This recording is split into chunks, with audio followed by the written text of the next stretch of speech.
Hi, Mark here from the Tangibound Podcast Network and host of the flagship show, the Tangibound Podcast. Did you know that we over at Tangibound are always looking for amazing podcasts to promote? And did you also know that we are also proud nerds and geeks of everything from movies, music, gaming, TV shows, and comic books to wrestling, MMA, soccer, and football? Whatever you can nerd or geek out about, we've got it. And if you're interested, we can help you find it. And if you're a show looking for a place to call home, we've got you covered. Side effects may include upset stomach, dizziness, tumors, shakes, and in some rare cases, death from excessive laughter. Though to be fair, it's only sometimes. Other side effects may include diarrhea, gallstones, heart palpitations, and strong desire for cookies on the dark side. Talk to your doctor and visit TangiboundNetwork.com and see if Tangibound Network is right for you.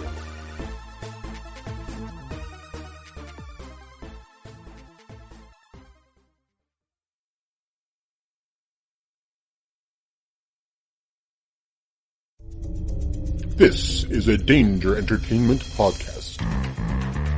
DangerEntertainment.net. Danger Entertainment Podcast Network.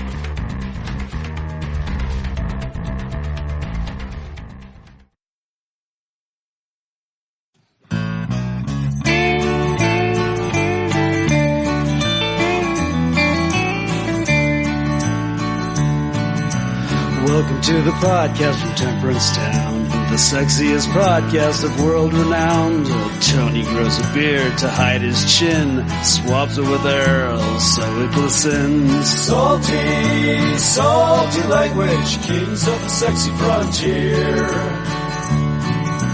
Download the pod, you won't get enough of these dapper chaps talking deadly fluff. In Hobo Gulch they run a homeless mission, clanging and banging with the pentagram of kittens. Salty, salty language, kings of the sexy frontier. They enjoy their whiskey and local craft beer. By Odin's unkempt pubis we give a cheer. Tony's a raccoon when he's booziest. Don't be a savage, be an enthusiast. Salty, salty language, kings of the sexy frontier. On the frozen tundra they call it a lock. Tony likes to masturbate in a sock.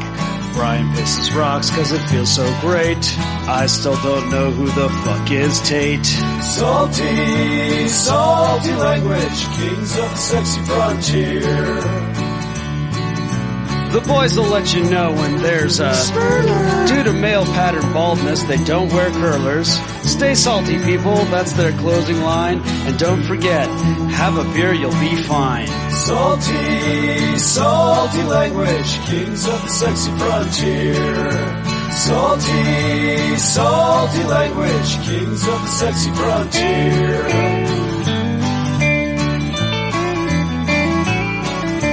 Salty language.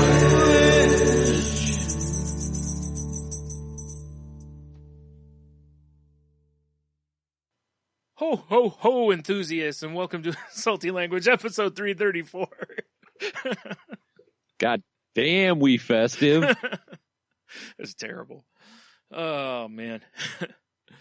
So yeah, this is our official holiday edition, or Christmas edition, however you want to word it. We don't care. We hope whatever you celebrate, you have a good time, you're safe, and hopefully you get all the presents. All the presents. All them presents. Mm-hmm, mm-hmm. Whatever they line up underneath the menorah, which I think Hanukkah's officially done now, though. I wouldn't know. And whatever, they put underneath the Kwanzaa bush. We should maybe? probably just avoid this altogether. And, that, of course, that Catholic, Christian, pagan symbol that we put presents under ourselves. Right. Santa Claus on the cross. Yep. That's terrible. Right through his mitten. Oh, poor guy. Poor Santy. Santy, yep. Just wanted the milk and cookies. Little did he know one of his reindeers was actually Judas. Yeah, exactly. And betrayed him. What an asshole. Yeah. Yeah. Because he got sick every year just hearing, on Judas, on Prancer. Yeah, yeah. Like, he was son of a bitch. He was an exiled reindeer. But then exactly. But then the year he betrays Santa, he takes out one of the other reindeers. That way, because he's like on the bench basically, So right. One reindeer goes down, next reindeer up. So I was thinking maybe Santa laid him off. Yeah, that's fine. Like, too. Of all this technology, we're just running a little slow today. Yeah, we just really don't need you, Judas. Yeah. Like, I'll get you right back. at the holidays, Yeah. Right. Yeah. He's like, fuck, how am I supposed to get presents from my little reindeer kids? Right. I'm not working. This is terrible. It's a terrible idea. Yeah. I'm going to get you, Santa. Do. Yeah. I'm going to rat out Santa to the Romans. The Romans. They hate Santa so much. They fucking hate Santa. Well, it's because they're very fashionable. And you see the way he dresses? Yeah, it's true. It's true. He's no good. Yeah, no good. Well, what I like is how when we do these kind of shows is like we've just set such a festive mood for everyone, Like this is right? You just picture listening to that beginning part of the show, sitting around a fire with your family, watching your house burn down and some hot eggnog. Oh. Maybe not hot. I think hot. What is this? A cup of boozy scrambled eggs? Yeah, that's why I was like, ugh. I made you an eggnog omelet. God, an eggnoglet. Yeah, the old eggnoglet. That's McDonald's next big hit. Yeah. Like, well, sweet and savory works with McGriddle, so I got an idea, guys. The McOglet or whatever. I love it. Love it. Print it. Get it going. Oh. It's going to have beer and cinnamon. Everyone loves nutmeg this time of year. So it's half nutmeg, half eggnog, half booze. Perfect. All terrible. Yeah, very terrible. Oh my. Yeah, we do set the festive mood. Mm-hmm. There's one thing the show is known for is the goddamn festivities we bestow upon the world. It's true. It's true. I mean, this is a Christmas gift to you. Mm-hmm. Mm-hmm. This program. Sure is. Like instead of frankincense and myrrh or gold, we give you this. I mean, it's like giving gold, but Yeah. Two wise men, Brian and Tony. You're right. We have beards too. Huh. Yeah, it's crazy. Wheat. We just bring about dick jokes and wittiness. Mm-hmm. Mm-hmm. We kept the gold. We threw a frankincense and myrrh right in the sand. Yeah. So actually, we took out the wise men. We're like Assassin's Creed or something. Yeah. We assimilated their life. We are them now. Yep, exactly. Yeah. We're the talented Mr. Ripley's of wise men. Yes. Oh boy. Yeah. That's something. So, while we're, talking about like Christmassy stuff and what have you, and, we always, at least for most of the years we've been doing this, we usually will play a little taste of, John LaJoie's Christmas songs. I can't remember if it's the best Christmas song that ever existed. That song. Yeah. And then the other one is, I can't remember the name of the other one. Can you? No, I don't remember it. All right. I'm hitting Twitter right now. So I know it has to do with texting, but I can't remember what. Oh, there it is. Merry Christmas! ! It's about sending a text saying Merry Christmas to people instead of bothering to call them or whatever. So, and apparently he has an older song called Cold-Blooded Christmas. I didn't know about that. You don't say. Yeah. Brian, we'll have to have a look. I may have to add that to our salty language of very salty Christmas playlist on our YouTube channel. Mm-hmm. Because who doesn't want to be salty at Christmas? Oh, well, it's like I said, sweet, and you got to have the sweet and you got to have the salt. Plus, you need salt on your sidewalk. Mm-hmm. Mm-hmm. You need salt on the outside of your margarita glass. Yeah. Mm-hmm. Mm-hmm. I mean, plenty of other salt applications. So, going back to the eggnoglet real quick, would you put hot sauce on that? Because I know you like hot sauce on the eggs. I do like hot sauce. But on an egg noglet, does it go hot sauce? Well, is the egg noglet? Is it nestled between like some sort of biscuit situation, an English muffin? What are we doing here? It really could. Is it a breakfast sandwich, or are we talking knife and fork? Well, I mean, really, you could do like a bread bowl, even. You know, the egg noglet's in the middle. Bread bowl. It's like it's in something sweet, like a brioche. Yeah. This is terrible. This sounds fucking terrible. Yeah, but yes, of course I'd use hot sauce. I use hot sauce on everything. All right, fair enough. I sprinkle hot sauce into my sexual lubricants. Yikes.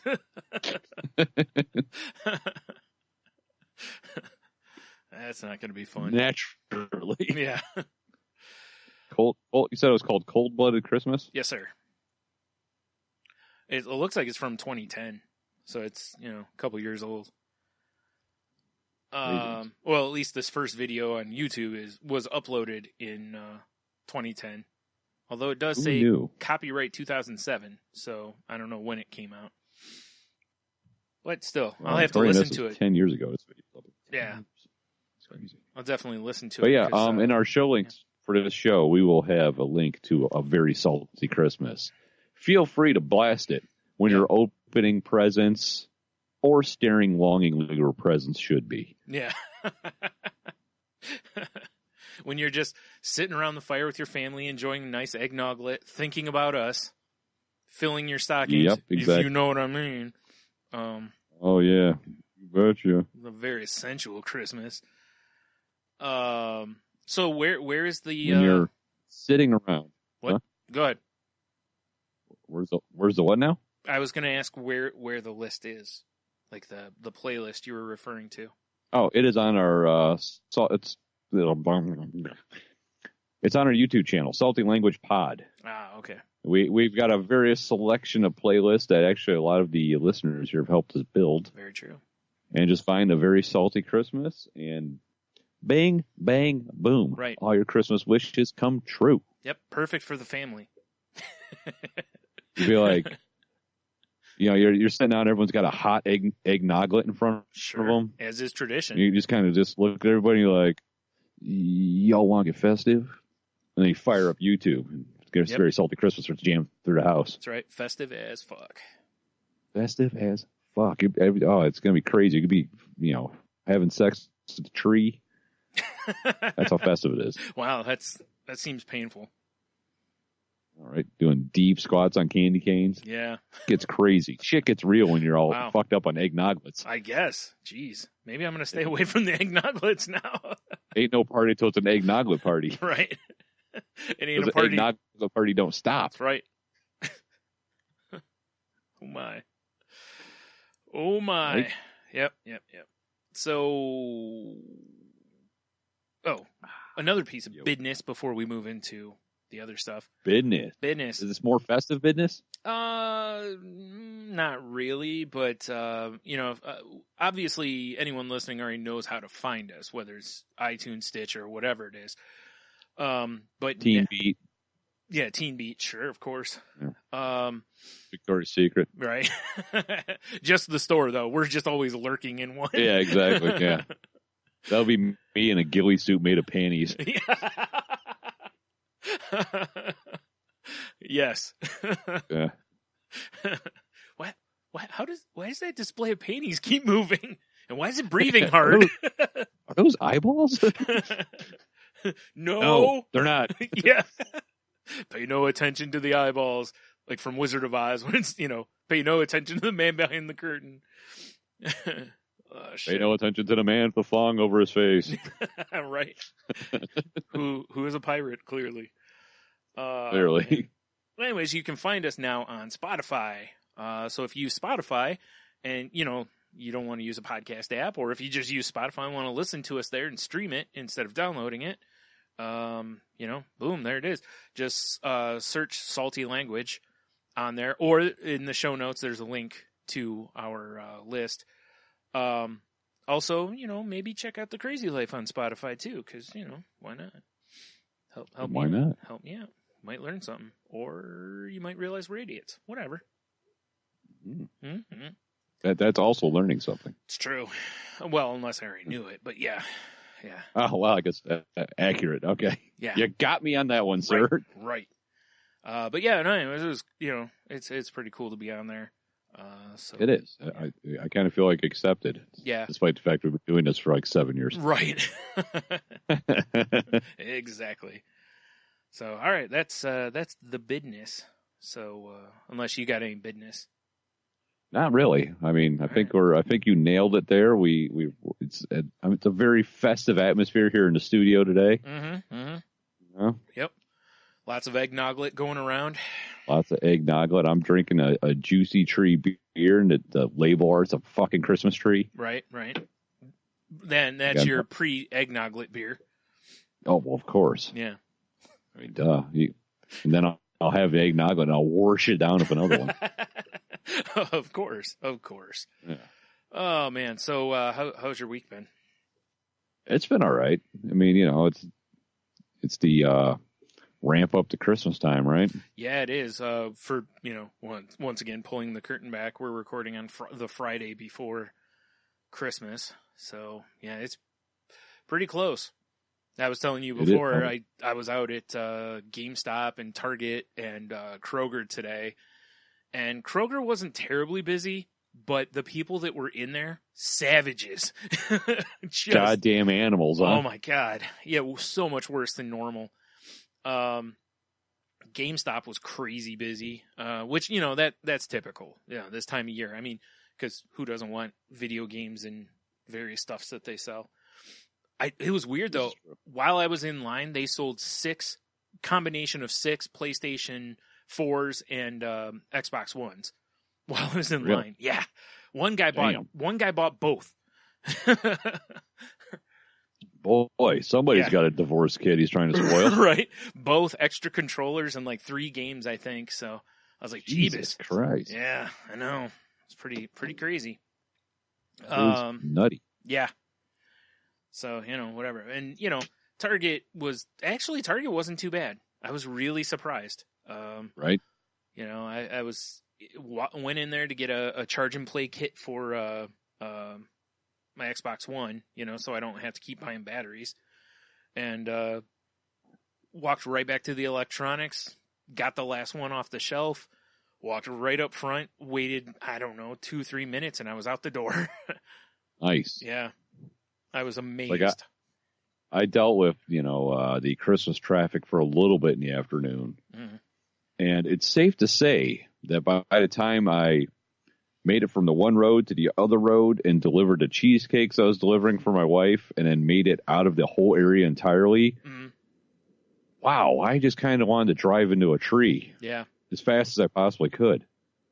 Yeah, honestly, the traffic was brutal. Yeah, I was going to say, because the 3 stores I went to are in the same, plaza. So, the worst part of the trip really was the traffic in the parking lots.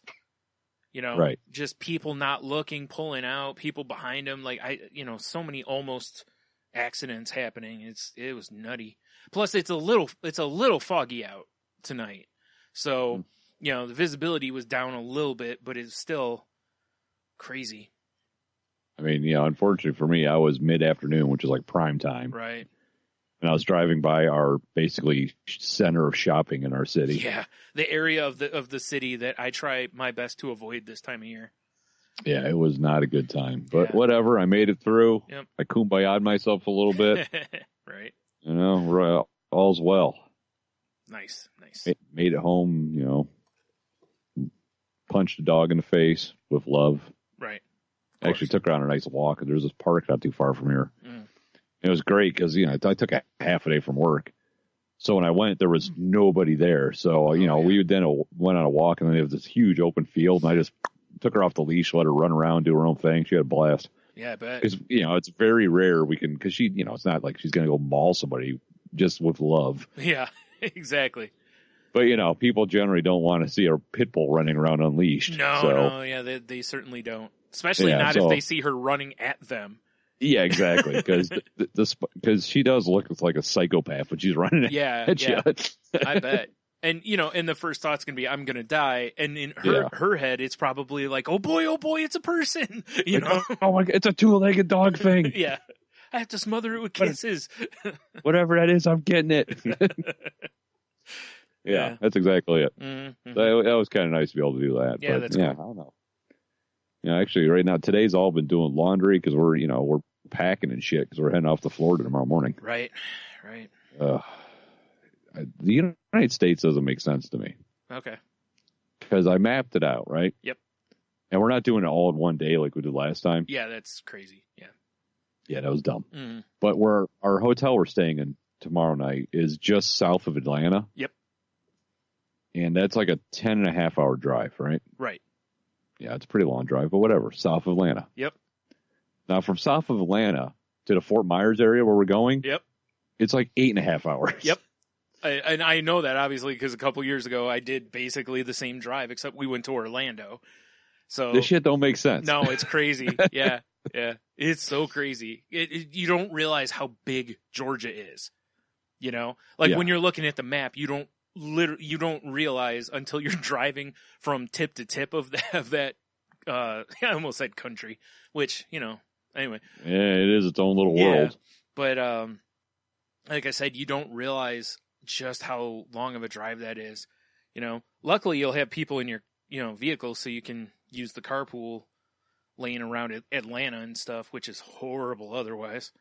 Oh yeah, definitely. Yeah, I know, right? Yeah. So yeah, the old HOV lane. Yep. Oh, because I'm Hove. Yeah.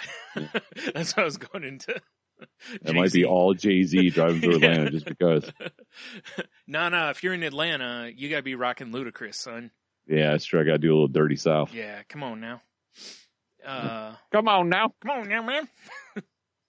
But yeah, it doesn't make sense to me. It's like, oh, cool, we're like a state and a half away, and it's almost the same time.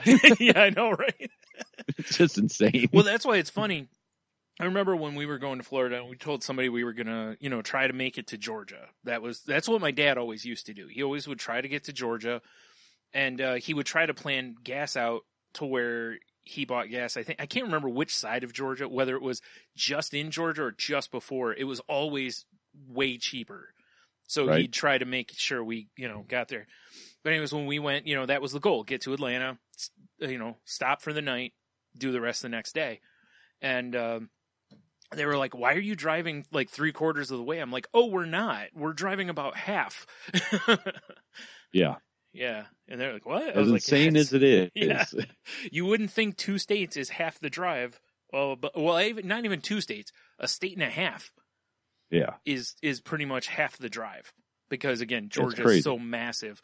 In the other states you go through, Kentucky and Tennessee are thinner states compared, to Georgia and Ohio. Yeah. And, and then Florida too. Right. Florida's big too. Yeah. It takes it's weird going through Ohio. It feels like a long drive, but it's really not. It's really not bad. It just feels like it because for most of the middle part of it, it's just open, farm stuff. It's just, that's one thing that the world needs to realize when you come and drive around the United States is you get to Florida, United States, we hung. We hung down there. It's a long drive to the tip. Yeah, we hung. I honestly don't know how far south I've been in Florida. I've been to Orlando 3 times, and I can't remember if I've gone south of that or not, but I know I've been to Orlando at least 3 times, pretty much all for 2 of the times were for Disney World. The other one was, we went to Universal. Right. But yeah. It's a long drive. Yeah, I'm not really looking forward to it. No, I wouldn't. I kind of am because I don't mind a good road trip. Yeah. But at the same time, it's funny because the only part of the trip that really to where I was just like, was Tennessee, because there's just this big open area, and part of Georgia, I think too, is just nothing. Like there's just nothing around, and the scenery is just the same for a long time, and it's pretty much nothing. Like trees way off in the distance. That's about it. Like, a tree. Oh. Yeah. It's just like, there's another tree. Oh. Yeah. It's like when you get close to a city, you're almost excited because it just breaks up the monotony, you know? Yeah, right? Fun. Ugh. Good times. Good times! When do you guys come back? Next weekend we should be back. Right. I'm not sure because we're, we're not committed to go back to work officially till Tuesday. Ah, right after the new year. Yeah. Yeah, but I don't know. We haven't we don't really have any. We originally were going to go to Orlando. It's do Universal and do like 2 days in Orlando, but it's so expensive. Yes, it is. Yes, for the hotel and 2 days of tickets for the four of us, and I think we're thinking about getting 2 fast passes so you could like blaze through the lines. Yeah. It was no joke, just about $2,000. Yeah, I don't doubt it. And we're like, yeah, we're not doing that, kids. That's a lot of cash. Yeah. But we want to go Harry Potter land. I'm like, yeah, go cast your own magic spells in in the backyard or some shit. Right. Go save. I'll give you a broomstick. Yeah. I'll carve a lightning bolt on your forehead. Right. Start saving your pennies. Yeah, no shit. Oh, that's all right. Logan just dropped, a nice wad of cash. He's bought a laptop, so. Yeah. At least that's, at least that's something usable. It's not just something that will just end up sitting on a shelf in a month or something, Yeah, I could, Leah, like 2 or 3 years ago, for Christmas, all she wanted was an American Girl doll. Right. So she got gift certificates, and she used her own money. We didn't do anything. Right. And that's when we took the family to Chicago. Yeah. She's dropped like $250 on a doll and like a pastry cart. That's so crazy. Brian, what do you think she does with that? Oh, nothing. Nothing, probably. Right. Nothing. Yeah. Boy. That's why, when the whole situation was happening, I was just kind of like, really? Are we? Why? And then, yeah. He's like, it's what she wants to do it's her money. And I'm like, I guess, but it just seems like, I'm like, you know what? On the flip side, I can't talk sense into her. Right. So. Well, I mean, and look, we've all, you and I have certainly thrown money at stupid shit.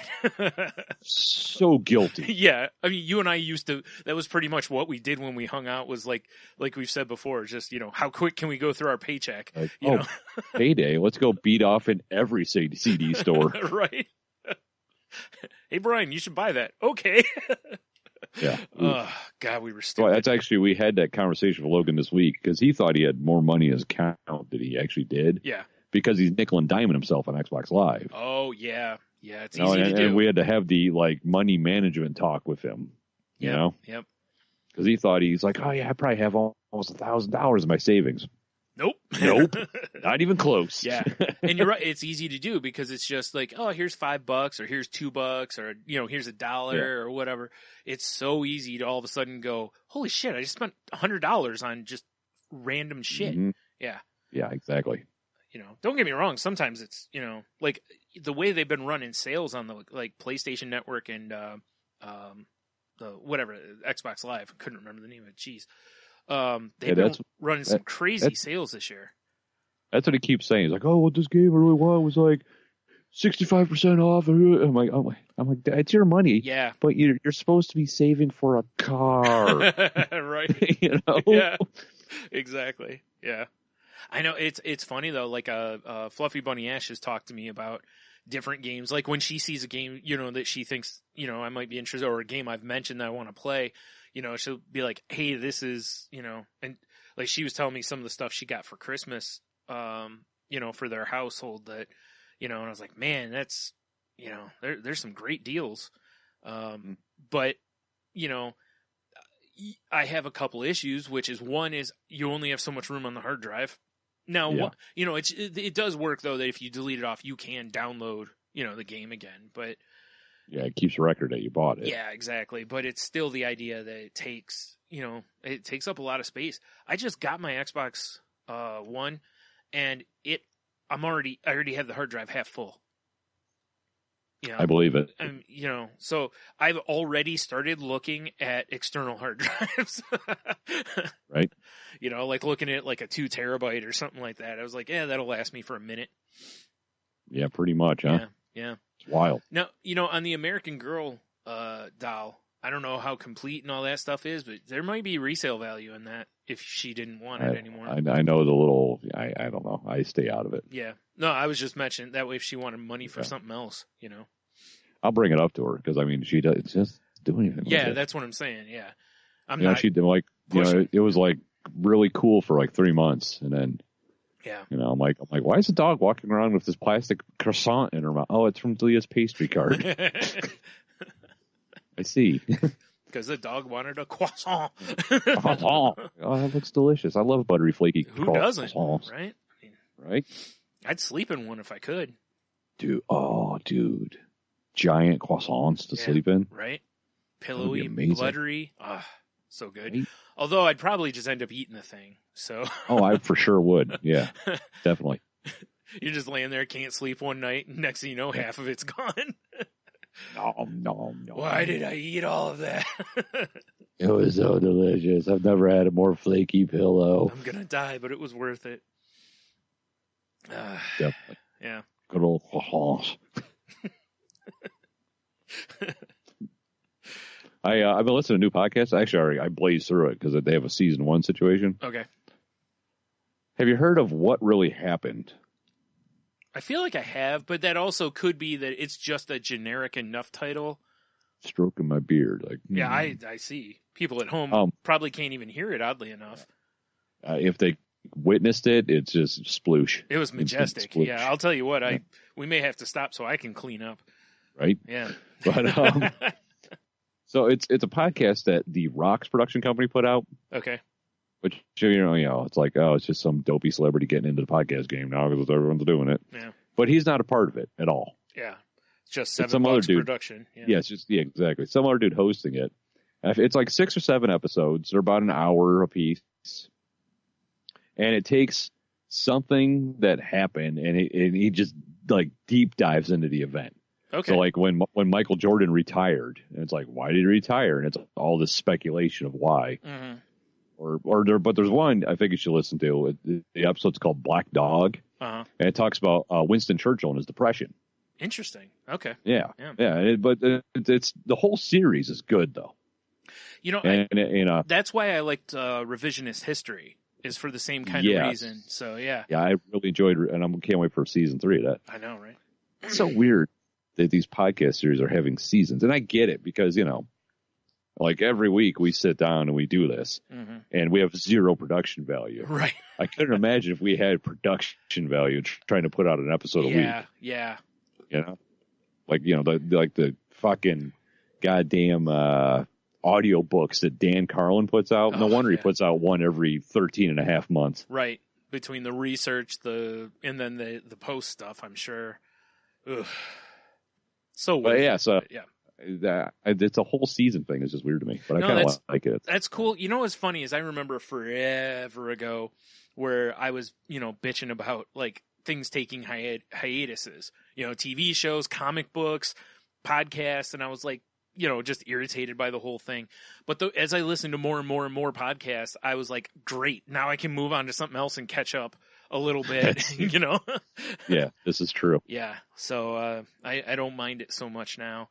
And honestly, same with TV. There's so many things I want to watch. If there is a show I watch weekly or something and they go on a break, it's like, cool, I can watch something else and, again, try to catch up even though I never will. Right. Yeah. Well, I've also been consuming media this week, sir. Yeah? What kind of media? I watched the all of the episodes of Jean-Claude Van Johnson. Oh, yeah. I want to watch that. Is it worth watching? Yeah. I'm undecided, I'll be honest. Okay. Because there's parts that are definitely funny, and the show is fucking weird. Weird shit happens. Yeah. But it happens in kind of a good way. Okay.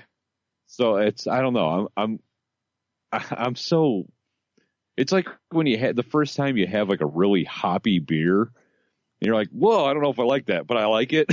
Right. You know what I'm saying? Yeah. Yeah. It's kind of like that. I mean, I would definitely watch it because it's only like, once again, 6 or 7 episodes. Yeah. It looked like it was going to be like kind of campy, because he's clearly not taking himself seriously with this, which I appreciate a lot, actually. Right. It actually stepped up my respect level for him a little bit. Yeah, it reminds me of when Bruce Campbell did the shit. What was it? Was it My Name Is Bruce or something? Where the town brings him in, and then because they think he's Ash, or whatever. Yeah. And I got to say, I mean, I don't know how old John Claude is. Still in shape. Keep it up, man. All right, now let me ask the important question. He didn't pull a Seagull. What? Right. Who's clearly been eating seagulls. Oh, my God. So, did he do, 2-chair splits? The split is involved multiple times. Like, I don't want to give anything away with the split. I figured it would be because it's such a thing on the internet, basically. Yeah. Yeah, I figured there's no way that, especially with newer, younger writers or whatever, that's what they're going to know him for, kind of, So I figured that would be in there. Yeah, because I don't want to give anything away. Fair enough. He definitely he could still do the splits in the ripe old age he is. Yeah. Good for him. Jeez. So watch that. Yep. I finally watched Logan. Oh yeah, I haven't yet. I saw it's on HBO. I haven't watched it yet. That's why I watched it. Yep. Yeah. Thought it was all right. Yeah. I mean, it didn't blow my socks off, and there's I'm not as big into the comic book world as I used to be. Right. But I do recognize the fact X-23 is a character from the comic book world. Yeah. Check. What's her backstory? I believe she's a clone of Wolverine. Okay, so it's very similar to the movie. Yeah, a female clone. Is she a child in the comic books? I can't remember how young she is. She's at least like a teenager. Okay, see, that makes sense to me. Yeah. Because in this, the thing I was thinking after I got done watching the movie, and I was like, I don't know how I feel about this movie. Yeah. Like, it was, the one thing I have to say is it was cool seeing actual Wolverine violence. Right. Like, Wolverine fucks dudes up. Which is that's what he always should have done. Should be. Yeah. Yeah. But the one thing I didn't like is X-23 is a child. Mm-hmm. And she's all adamantium him up, right? Right. How's her little bones growing? That is a great question, sir. I don't know. Like in the comic, if she's a teen, okay, maybe she's done growing. I get that. Right. In this, she's like 8 or 10 or something. Yeah.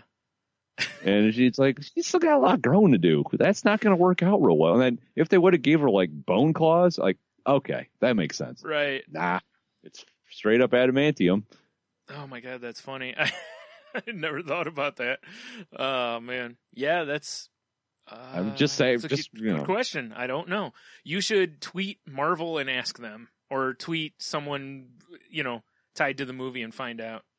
I should. Mm-hmm. I should. Like, we need to know these things.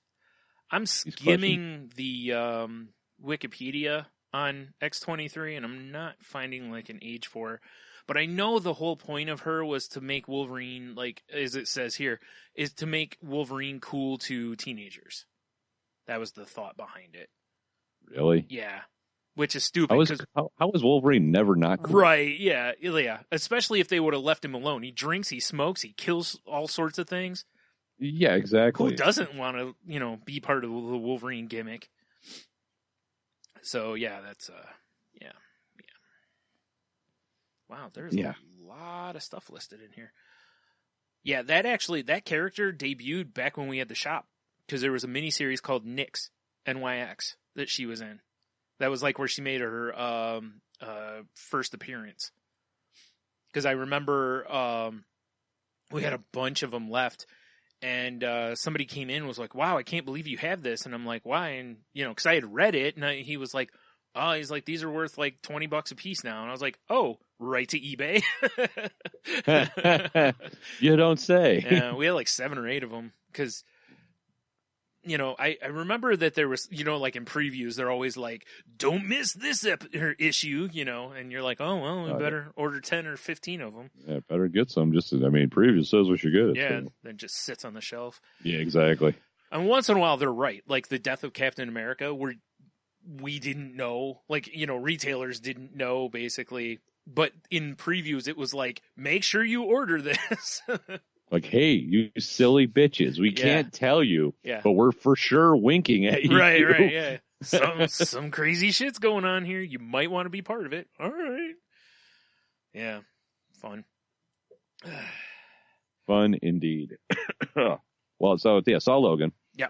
But the crown jewel is we saw Star Wars. Yeah, I've heard of that movie. Yep. Last Jedi. Mm-hmm. Last Jedi. Little upstart picture. Yeah. A little upstart pick. Well, it was cool because my kid's orthodontist. Yeah. It was like if you were a patient, you and your family, and they could have brought friends, one friend apiece too, which is crazy. Wow. That is crazy. Yeah. That's just show up here. The movie's that starts at 9:00. Doors open at 8:30, and they rented 2 theaters. Wow. And they were both packed. Wow. Well, good for them. Yeah, that means they're doing some crazy business then. Yeah, for sure. Well, I have to say, I mean, it's like the staff there is incredible. They're all awesome people. Well, that's cool. Big fan. But we walk in and there's like a huge table, several tables, just donuts. They're giving out donuts, coffee, and hot chocolate. I'm like, you guys are dentists, motherfuckers. I know, whatever. Right? No, that's smart, dude. What are you talking about? Brilliant. Yeah. Be like, and then everybody in the staff was dressed up as a Star Wars character, which that was fun. Uh-huh.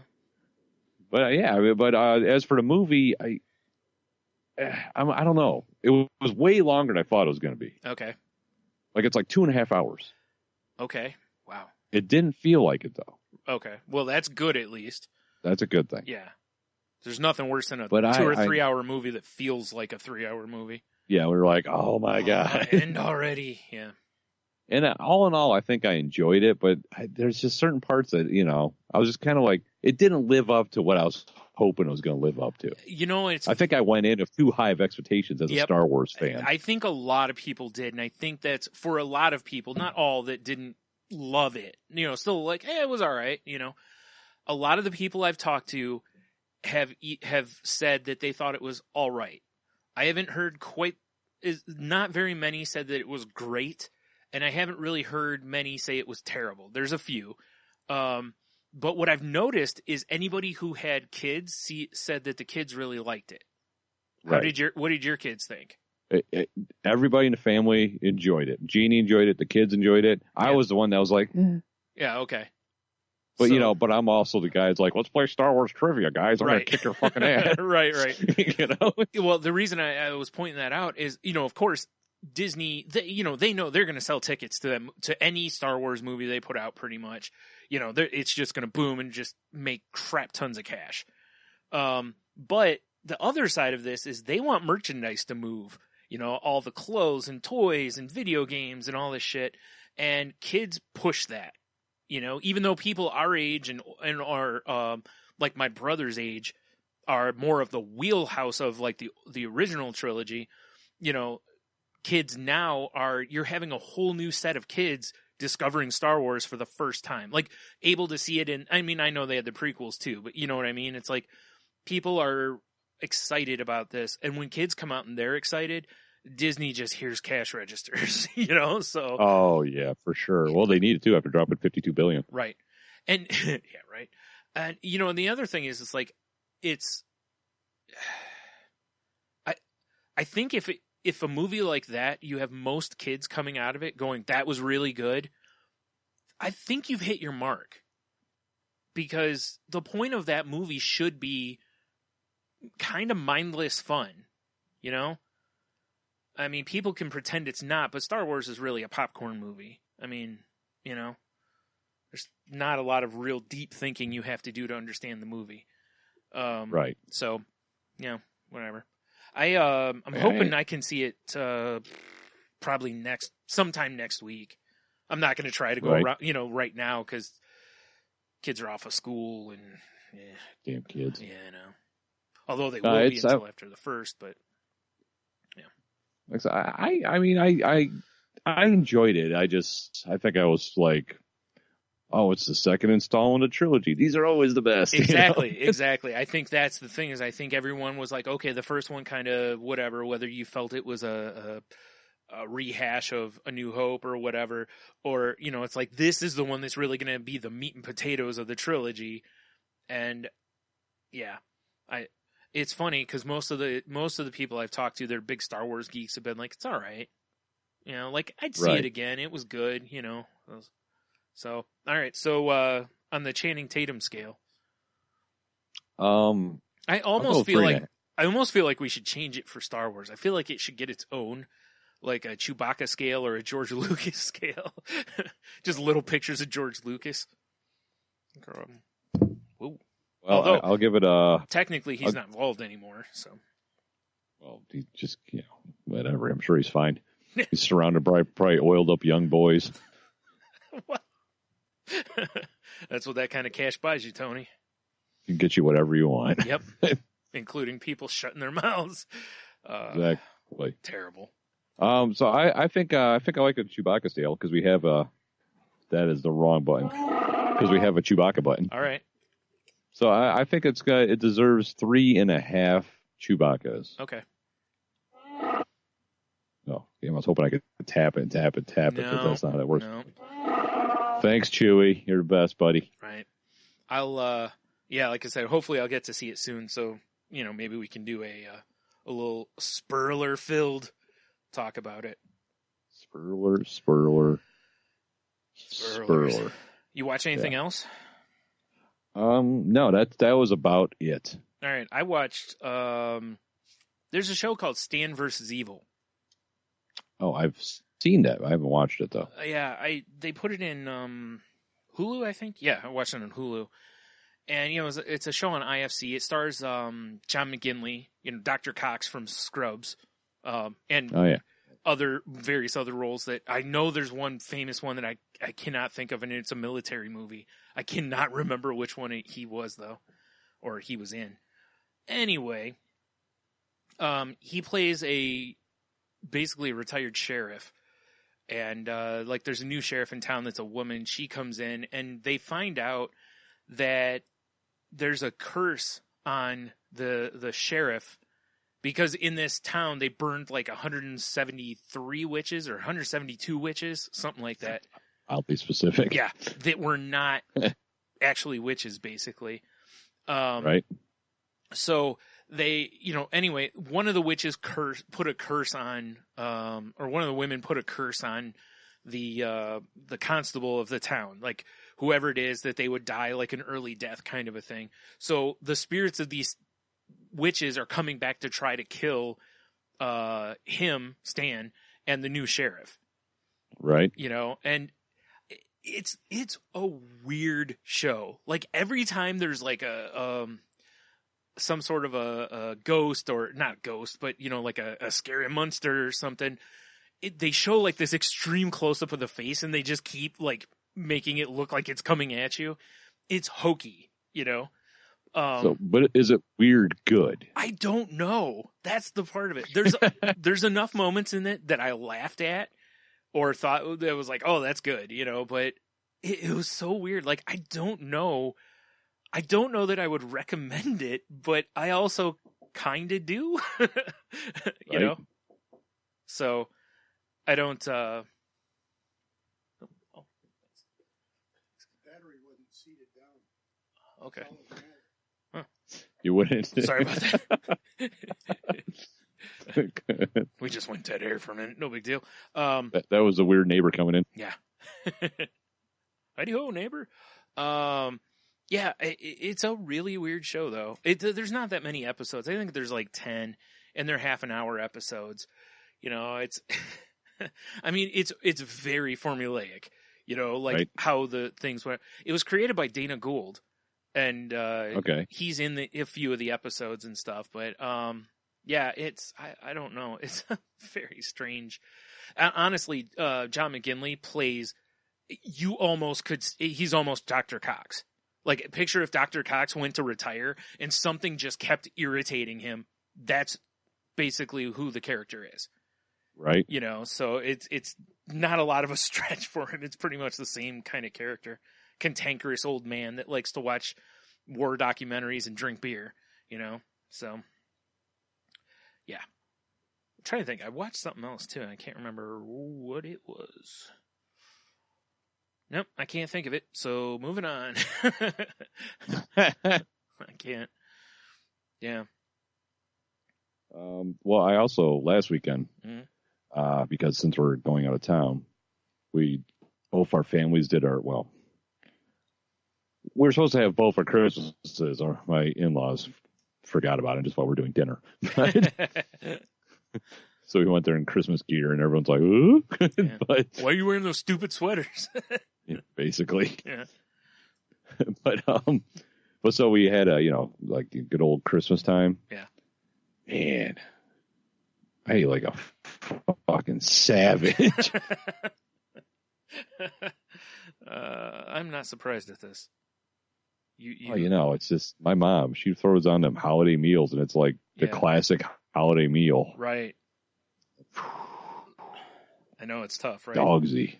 Yeah, we're doing just like there's going to be a turkey and a ham made, but we're pretty much just laying out like sandwich fixins and going super easy this year. So that seems like a great idea. Actually. Yeah, it's not bad. I mean, you kind of miss the meal part of things, but like our Christmas Eve thing, a lot of us are walking around and not really sitting down at one big table kind of a thing. So having sandwiches makes way more sense, right? Because you can carry them around a little easier than a tray full of various victuals.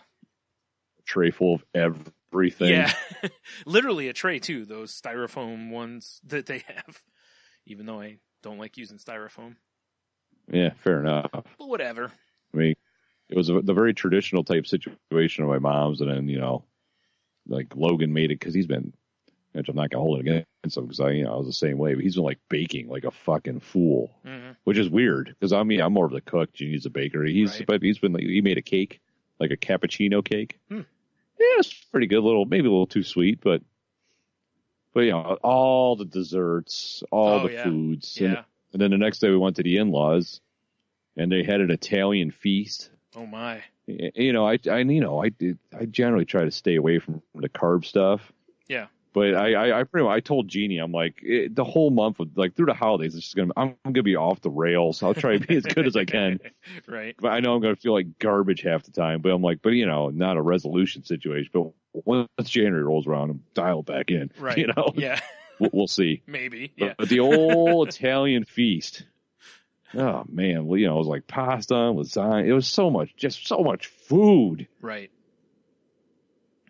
God, I felt like garbage for like 3 days. That's worth it. Maybe. Oh man, it's brutal. Yeah. And then we're going to Florida. Our friend Mecca's down there, and we're going to the same. From what I understand, we're going to the same house we had Thanksgiving at last year. Yeah. And their only request is we just bring booze because last time the food there was ridiculous. Right. I like the idea of just bringing booze though. Yeah. Me too. Yeah. Actually, it's funny because we're thinking about making eggnog. You mean eggnoglets? Eggnoglets. It's funny. Like, all the stuff we talk about on here, and we're like, we should do that or whatever. It would be great to do a spoof cooking video of eggnoglets. I don't think it'd be that difficult. No, I'm sure it wouldn't. It just, we're lazy. It'd be fucking gross. Yeah, exactly. That's the whole point. It'd be like one of those late night infomercials or something. Like, we're selling the mug that you make them in or something like that. Like the new easy eggnoglet. I mean, as a recipe, it's just, you would just need like the heavy cream, egg yolks, and then you just whisk it together, a little cinnamon, a little nutmeg, pour some bourbon in it, and fry that bitch up in a pan. See what happens. It might be delicious. You never know. You never know. Yeah, it could come out like a delicious crepe. Right. Yeah, I guess it could. Ooh, either that or you. Or it could be the worst thing ever. Yeah. Because I was thinking of baking it like in some sort of a dish that you could then pull it out of and like slice it like like it's like a loaf. Right, like it's a can of cranberries. Oh my god! Like it's just one solid thing, and you just trim off what you want. Like, is that canned egg? What the fuck are they called? Eggnoglets. Eggnoglets. Oh, what a terrible tradition! That sounds fucking terrible. I want to leave one out for Santa. Yeah, really. Don't leave it out too long, though. It might sprout wings and fly away. Yeah. Or you just find out Santa's lactose intolerant or something. It just makes a horrific mess in your chimney. Oh my God. Imagine that. Yeah. Just awful loose bowel all the way up the chimney. Yeah. Rudolph, let's get out of here. I just made a diarrhea. Exactly. It's the old big bird joke. Yeah. And that was a big bird. Yep. Oh, God. That is an old joke. Classic. Yeah. Ooh. Oh, my. All right. So, anything else this week? Well, I ran this dude downtown. Yeah. It's working. I hop out of my happy little cargo van. I need to get off the mic a little bit because this guy was loud as fuck. Right. But he was like, I opened my door and all I hear is, smoke weed every day. I'm like, and I look at him. It's just some like younger black dude walking up. He's in the middle of the fucking road. Right. Walking. Uh-oh. We may have lost Tony. All right, well, see if he comes back on here. If not, I'll just restart this. Oh, Skype. Can't even leave us alone on Christmas. Hey, everybody, this is Brian, from Salty Language, obviously. But I also want to tell you about the other podcast that I'm on called The Crazy Life. It's me, my pal Henno, and my friend Jen. And we talk about mental illness stuff, mental health things. We go over articles a lot of times and try to share tips and what's worked for us as far as the paths that we've been on with, depression, anxiety, bipolar, alcoholism, and such. So if any of that sounds like something you'd want to listen to, check us out. Just anywhere you download your podcast, just type in The Crazy Life. So, now that we're back and Skype can eat a dick. Yeah, Skype is getting coal in its stocking, for sure. Oh, it's going to get all the coal. Yeah. And then it's going to get beaten about the head and shoulders of said stocking. Yeah, I think that's only fair. Fair. Yeah. Anywho. Yeah. So as I was saying, there's this guy walking down the middle of the road. He's smoke weed every day. Yeah. Yeah. And I look at him, and he looks at me, and he's like, it's just loud as fuck. I ain't ever gonna stop smoking weed. And I was like, I'm not even acknowledging. Like, I'm looking at him, and I'm like, I'm just trying to, do my shit. Mm-hmm. And he's like, I smoke trees all the time. I'm not talking about Christmas trees. I'm talking about trees that get you high as fuck. And he's just walking down the middle of the road, just having a time. All right, well, maybe he's looking for a Christmas tree lot. I don't know. It was hilarious. Wow, that's just yelling. And I'm downtown in it's very business where I was at. Yeah, right. Yeah, it was something to behold. That's the kind of person you kind of want the story on. I mean, obviously, if it was some sort of like mental health related thing, I don't want to make fun of it. But if it sure didn't seem like it. Yeah, if it was just some dude who loves his weed walking around proclaiming his love of weed, then I would be, then I want his story. I want to follow him around for the rest of the day. Right. Exactly. Yeah. I want to follow him around and see what else he does, where all he. Spreads the gospel, if you will. Yeah, exactly, right? Yeah. Yeah, it was something. And unfortunately, because I was in and out of the place I was delivering to, yeah. When I came back, I was like, I hope this guy's still up to it. Yeah, right? He was gone. Like I don't know if he was like a ghost of Christmas past or something. Maybe, or Christmas future. I don't know. Yeah. Maybe Christmas future. Yeah. I was going to say the days of town criers, you're usually gone now. So he's like, True. hear ye, smoke all the weed. Yeah, it was wow, it was good stuff. Yeah. Wow, that's pretty awesome. I don't have any good people stories this week. Like I didn't even get really get ragey even today when I was at stores. So they were actually not terrible. So This is a good thing, right? Yeah, I do have some rants to do though. Once we're past the week stuff, I have a couple of man rants for the week. Man rants? Yeah. Man rants! No. Well, I mean, that's honestly pretty much it for my week besides random news things I want to talk about. Okay. So, I forgot what I was going to talk about next. Man rants! Man rants! Gonna have a man rant. I didn't talk about the refrigerator dying on the last podcast, did I? No. Yeah, you sure did. Our fridge died. Not the freezer, but the fridge half.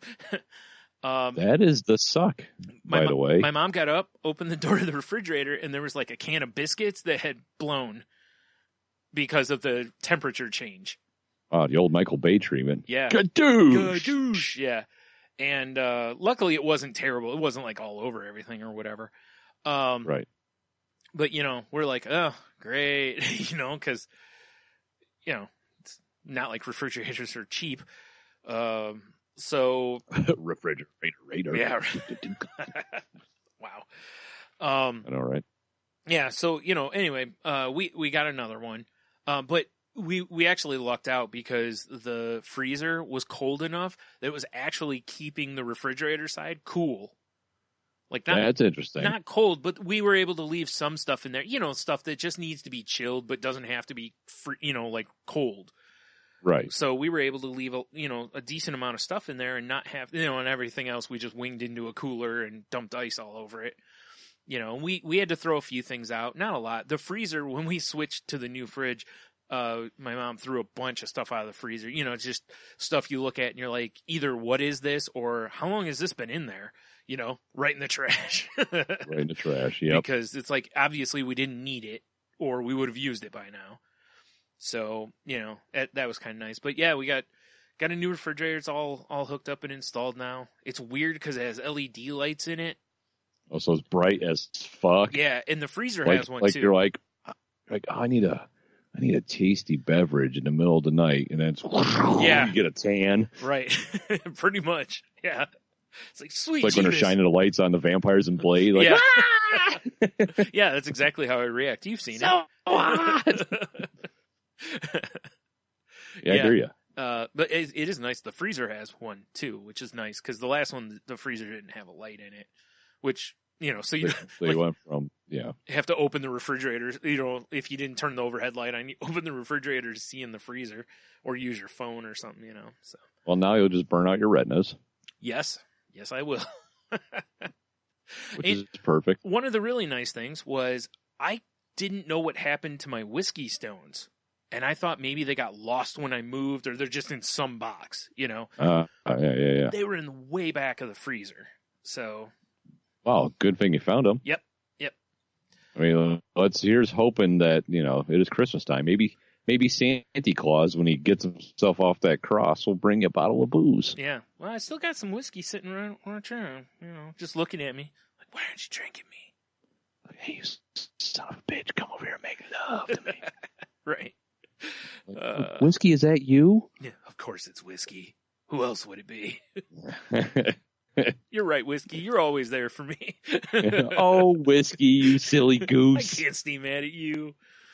Oh, man. So, yeah, that was good fun. Luckily, things worked out to where, we were able to get a new fridge and stuff. So it's... That is good. Yeah. Which is wild because, just a month or whatever ago, we got a new washer and dryer and a new refrigerator. It's like, holy shit. What's next? Hopefully nothing, I was going to say hopefully nothing, right? Like, thank you, Tony. Yeah. Oh, we need a new roof now. Thanks, Tony. Like, son of a bitch. Yeah, son of a... Yeah. I thought there was something else from the week I was going to mention, but I don't have anything written down, so I must not have. So, yeah, I guess we just go into things now. So you want me to do my rant now, or do you want to do other things first? Man rant! All right. Gonna have a man rant. So the first one is just a stupid one, but it's one that keeps driving me crazy, which is last night I'm swiping folks on Tinder, right?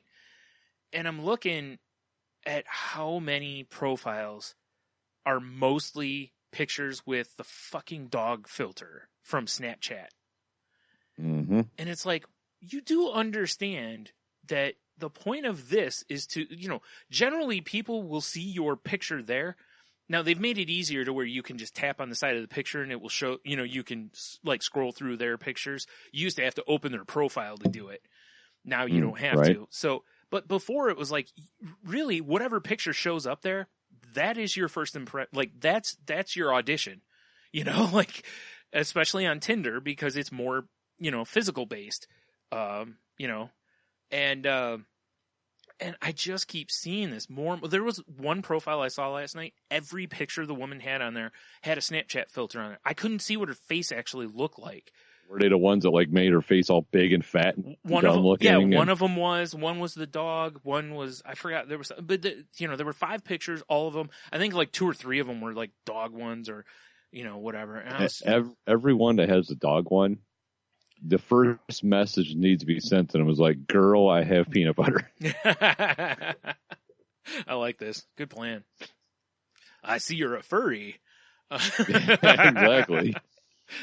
Let's create a false profile and have some fun, Tony. Yeah, right. I too am a furry. Let us yiff. Yeah. Fuck. Yeah, it's just annoying. The worst part is a lot of them are like 40, 45-year-old women. And it's really? like, yeah, it's like, maybe put the puppy dog filters away, like, yeah. It's I don't know. It just annoys the shit out of me because it's like, I want to see what a person looks like. It is an important part of the overall process. I don't want to see what you look like with a Snapchat filter. If I want to do that, I can just like hit on women on Twitter, like, I don't need to do anything else. Should set up a dummy account that every picture is a dude with Snapchat filter. Just see what happens. Right. Yeah. And just that's what the profile talks about. Like it just keeps talking about how great Snapchat filters are. Yeah, like I've got so many streaks. Yeah, like all that dumb stuff. I'm a big Snapchat fan. I really do enjoy the shit out of it. Mm-hmm. I have 0 streaks. All you Snapchat nerds out there. Yeah, I do, and then I'm usually the one who breaks them because I'm terrible at posting on Snapchat. So yeah, like man. I have. There's a couple people we'll get like 6 or 7 days with a streak going. Yeah, and then it just stops. And the funny thing was when it stops, I'm not like I see people post streak broken and they're like crying, and it's like I don't give a shit. I don't care. Yeah, I know, right? I know. Is it? Okay, well, it's still someone I'm going to talk to. Right. It's like I'm going to be like, well, fuck you. It's funny, actually. That would be funny. Like, if someone else breaks the streak, you just unfollow them. Dude, this happened to me. Okay. Because when I first started doing Snapchat, and I realized you can't find people to friend unless they have Snapchat, basically. Right. I hopped on Reddit's Snapchat subreddit because people just go, hey, here's my age, my sex, and like stuff I'm interested in, and my Snapchat handle. Right. So I was like, oh, cool. And there's still some people that I chat with from that. Right. But there was this one woman, and her and we had a streak going, right? Yeah. Like she'd send me a thing, I'd say whatever, and it's probably the longest one I ever had. It was probably in the double digits. Okay, so and 11. Then, gotcha. Yeah, basically. Like I want to say in the teens. Yeah. And then I like didn't respond to her or something, like didn't keep the streak up. Yeah. And then a couple days later, I was like, oh, I should like go, hey, good morning to this person. Gone, blocked me. Wow, that's harsh. It's like, what? Like, not even a quick message, be like, yo, what's up? You didn't message me yesterday. No, maybe. Just boom, done. Just kapoof, right in the forehead. Wow. I will say this. I've noticed over time that there's some that will send, like, you know how you can send to certain people or you can just post it on your story, basically? Yeah. Well, they will include me in their, like, like, directly. And I've noticed that they'll do it and keep doing it. And if I respond, but I've noticed that if I stop responding, a lot of times I stop getting that, and then it's just in the story. And, it's kind of like the good morning pictures or whatever. And it's like, well, So the only thing I can think of is that, you know how Snapchat has a number on it? You know, like a score, basically? Yeah. Right. The only thing I can think of is that since I'm no longer influencing their score, gone, basically. Like, Maybe. They're only interacting with people that improve their score by constantly, you know... Yeah, because that's how you get points, if you interact with people. Right, and the more snaps that you send, you know, so... it makes me laugh a little bit because, you know, there's always games with this bullshit. Twitter's got so many ridiculous games. I'm sure Instagram's got plenty too. I just don't care about any of them, honestly, as far as that goes. I don't care about the number count. I care more about, like, the salty language ones than I do my own, you know? Yeah, exactly. So, yeah. I don't know. I just, if you're listening and you're on a dating site, man or woman, I implore you to stop using the Snapchat filters, or at least, you know, leave a couple alone. You know, like, everybody expects that your pictures are filtered.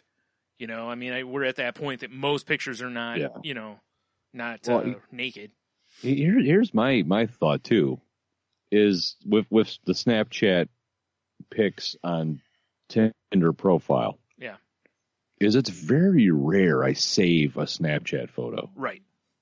It's got to be like, whoa, or it's got to be something cool. If it's me with like, oh, cool, they got a goddamn 1920s Paperboy hat filter today, I'm saving this picture. Right. You know, I don't get that. Yeah. Maybe I'm too old for to understand, like, oh, I look so adorable with a Dalmatian nose. Right. I mean, you do, but no. Well, yeah, I know. That's why I send it to you. You keep breaking the streak, you son of a bitch. I'm ready to block you. I told you I'm terrible at it. No, I get you though. I've saved a couple where, like, something will make me laugh, so I'll save it so that I can share it on Twitter with, like, some people. But it's like I'm certainly not going to use them on dating sites, because I have a feeling that most women would look at a guy using Snapchat filters on their dating site as instant swipe. You know, like left, right, delete, or this guy gets me. Could be. I found my soulmate. Exactly. He also loves puppy dog filters. I really wish Snapchat would get rid of it for a while. I know. I know, because it's the filter that is used like almost every time. Yeah. Yeah. It just really drives me crazy, because it's like, you know, if you're using the dating sites and you're actually trying to find somebody, it's like this kind of thing just kind of gets in the way, you know, like, just, you know, like, wait until we're like sending messages to one another, then send me cute pictures of you with the doggy filter. That's totally fine. I don't mind that. You know, like, yeah, I'll rub that belly. That's right. Yeah. Oh, you want me to leash you up? Okay. Nah, you nailed it, dude, when you did girl, I have peanut butter. Yeah, right. That's smooth right there, you know. I mean, the peanut butter, you know. Well, yeah, no one wants crunchy, you know, rubbed under balls. I mean, it might exfoliate. I don't know. It's the worst kind of... Right. That's a terrible idea. Yeah, you're right. All right. So, okay, so that's one rant. And, you know I've ranted on that plenty of times, but it's getting worse. Like, it is getting worse and worse. And I wish there was somewhere I could scream from the rooftops that it would make a difference. Because, again, you know, I've told you countless times of things that I see, and I'm like, why would they do this? Like, you know, it's like you're sabotaging yourself. Anyway, there's probably guys out there that are like, oh, she's cute, meh, you know, so whatever. Oh, I also like ears on people. Yeah. I mean, I did see one where, you know, every once in a while Snapchat will do the old double filter, like if a girl's got enough of her breastises showing in the picture that it'll put like the dog thing on her boobs. Yeah. Right. So there was one I saw last night that had that, and I was like, see, that I'm okay with, because that's funny. Because that exactly, you know, that's, you know, clearly Snapchat's filter thinks your boobs are a person, which some people they might be. So yeah. Yeah. But again, I don't mind them. I just don't want all the pictures to, it's like the two things that drive me craziest right now are that and the fact that so many people don't put an actual picture of themselves. There's just a picture of that like doesn't make sense the old tight shot of your face, which every time I see that, I'm going to assume you're fatter than me. It looks like the Andre the Giant Obey poster. Yeah, basically. Like I said, I'm going to just assume you're bigger than me if you use that, because I'm assuming that you don't, you're not, you don't want to like pull the camera back a little bit or something. Anyway, all right. So my second rant. Man rant. And this actually cracked me up because, for years you and I have talked about like the stupid commercials that make guys look like bumbling idiots. Yes. And again, I know this works both ways. There's plenty of, commercials that make the woman look like she doesn't know what she's doing, or she's helpless, or she's a bitch or whatever. Right. And honestly, I want all of it gone. It's all of it's ridiculous. The only exception is if it's a late night infomercial, but those need to stay. Like the guy carrying a tray of food and then he trips and throws the food all over the place. The puts the top on the blender, but the blender still explodes. He sticks his hand in somehow. Yeah. Right. Those I'm okay with because they're always horrible, those commercials. Anywho, there's a new Walmart commercial and it shows a kid and he's got an advent calendar and he opens one of the doors and it's like, I forgot what day it is, but it's very close to Christmas. And he looks at his dad and he's like, Dad, it's almost Christmas. And all of a sudden the dad gets this like, I'm actually almost quoting this article, but he's got this like, oh shit look on his face. Then it starts playing It's Raining Men and they just keep, and basically what they're selling is the in-store pickup. You can order online, pick it up at the store. Right. To where you just go up to the customer service desk or whatever. And, everyone going up there is a guy. And that's the whole It's Raining Men. See, the whole thing, it just makes it look like, it pisses me off because it makes it look like guys are the only ones who wait till the last minute to buy gifts. And that's horse shit. Right. And I know this because I was in Target today. There was a woman and her daughter actually said to her, why the hell did you wait until today to start your shopping? So, and I've known women that are not that are, procrastinators when it comes to shopping. Like they don't want to go do it. That is why Salty Language Studios is going to film a new commercial for Walmart. Yeah. It's raining twice. Hallelujah. Oh my God. Okay. So I'm so weak. I can't pick this up. Something like that. This gets worse. Okay. So at the very, very end of the commercial, a woman walks up and basically the song stops and the girl working the counter is just like, did it stop with a record scratch? I don't remember, but I don't think so. I think it just kind of stops and the girl behind the counter, she's shocked because a woman walked up. So again, that's so, anyway, however, the reason it gets worse, that's bad enough for me, but it gets worse because you know how commercials most of the time when they come on, they're like 2 minutes or whatever, and then they shorten it down to like a minute or 30 seconds or whatever. Yeah. The part they cut from the commercial is the woman at the end. Really? Yep. So their choice was not to cut a couple of the guys out of the middle. No. Cut the woman out of the end. And that pisses me off so much because that means not only was the original emphasis on men are dumb and wait till the last minute, but then when they had a chance to change it a little bit, they doubled down by removing the woman out of it. And I know I shouldn't get this worked up over it, but those kind of commercials piss me off. It's annoying. And again, I feel the same way when I see these commercials and they make women look like if this commercial was the exact opposite with a bunch of women and, a guy was the last one, I'd be the same way. It's stupid. Yes. Because although to be fair, I'm not trying to sound like Nick DiPaolo over here. Right. But, if the same commercial was made and it was like basically Walmart shitting on women for, whatever. Yeah. And then a guy walks in and is like, I got this, ladies, or whatever. Right.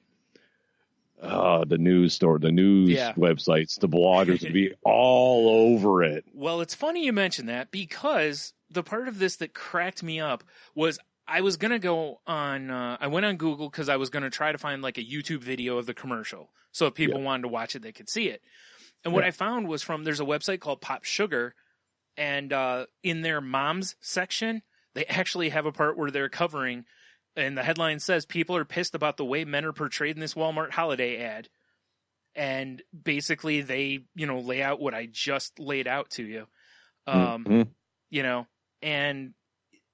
it makes me feel good that, you and I have ranted about this for a long time. I like the fact that other people feel that way too, because like right here, one person mentions, someone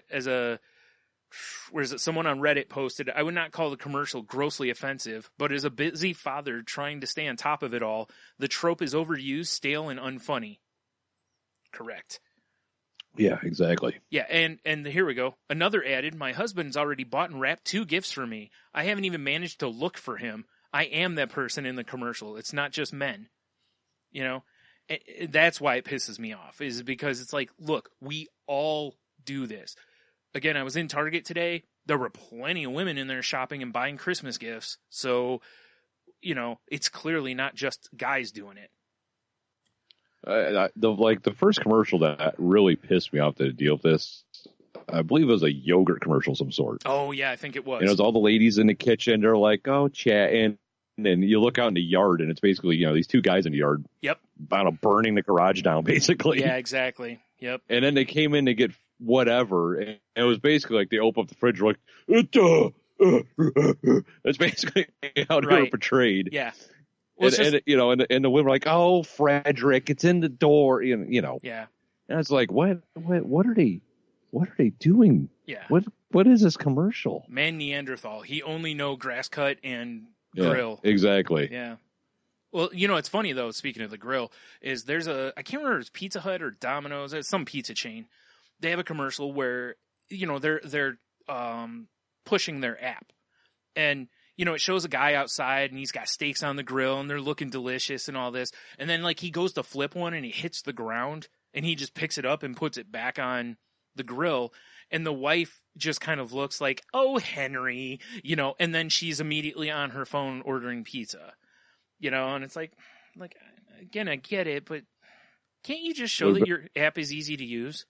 Would have been like, yeah, bitch, enjoy your pizza. I'll be out here drinking beer and eating all the steaks. And then I'm going to the bar. Yeah, I don't know.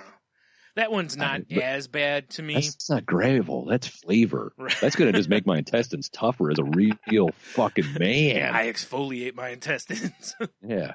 I eat rocks and shit them out. Yeah. Diamonds. Yeah, I'm just... and like I said, I know you and I have all been all over this for years. Yeah. I'm tired of guys. I mean, look, we know as men we're savages. Totally get it. But... Oh, God. For sure. Total Neanderthals. Total Neanderthals. But at the same time, not all of us are bumbling idiots. Oh, hey, get no respect. Yeah. So, again, just like... Let me tell you something. Yeah, just like on, sitcoms, I've always hated how so many of the women are portrayed as like a bitch. Because they won't let the guy do something dumb and childish. They won't let him go be a Neanderthal, basically. And it's like... Let caveman be caveman. Yeah. It's, yeah. You know what's funny is you let caveman be caveman, he'll come home, he'll bang you like a caveman. raw dog with a real dirty dick. all's right in the world then.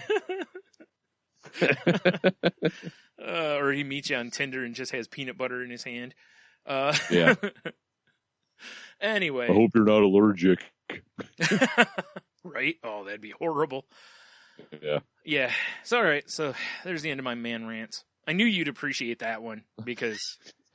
Yeah, this Tinder date, she went down on me and she just started choking. It's because she was allergic to peanut butter. I guarantee something like that's happened somewhere. Yes. Something someone has used has caused them to go into anaphylactic shock or something, Of course, this is 30 years later, drunk at the bar. I didn't have an EpiPen and she's in the swamp. They never found her. Oh, no. No, Tony. No. Terrible. All right. So, yeah, go ahead. There's one thing that we enjoy on the show a lot. Hardcore nudity? Yes. Okay. That's why we're soliciting you. That's why our Up sponsor here, this right, week, yeah, right. is hardcore nudity. I would love to get sponsored by Pornhub. That'd be awesome. We should see if we could post a show on Pornhub. That'd be hilarious. We probably could. Probably could. Yeah. So, did you hear about the nonsense that Left Hand Brewing is going through right now? No, I don't think. They had a batch of bad yeast. Ooh, that's no good. Right? Yeah.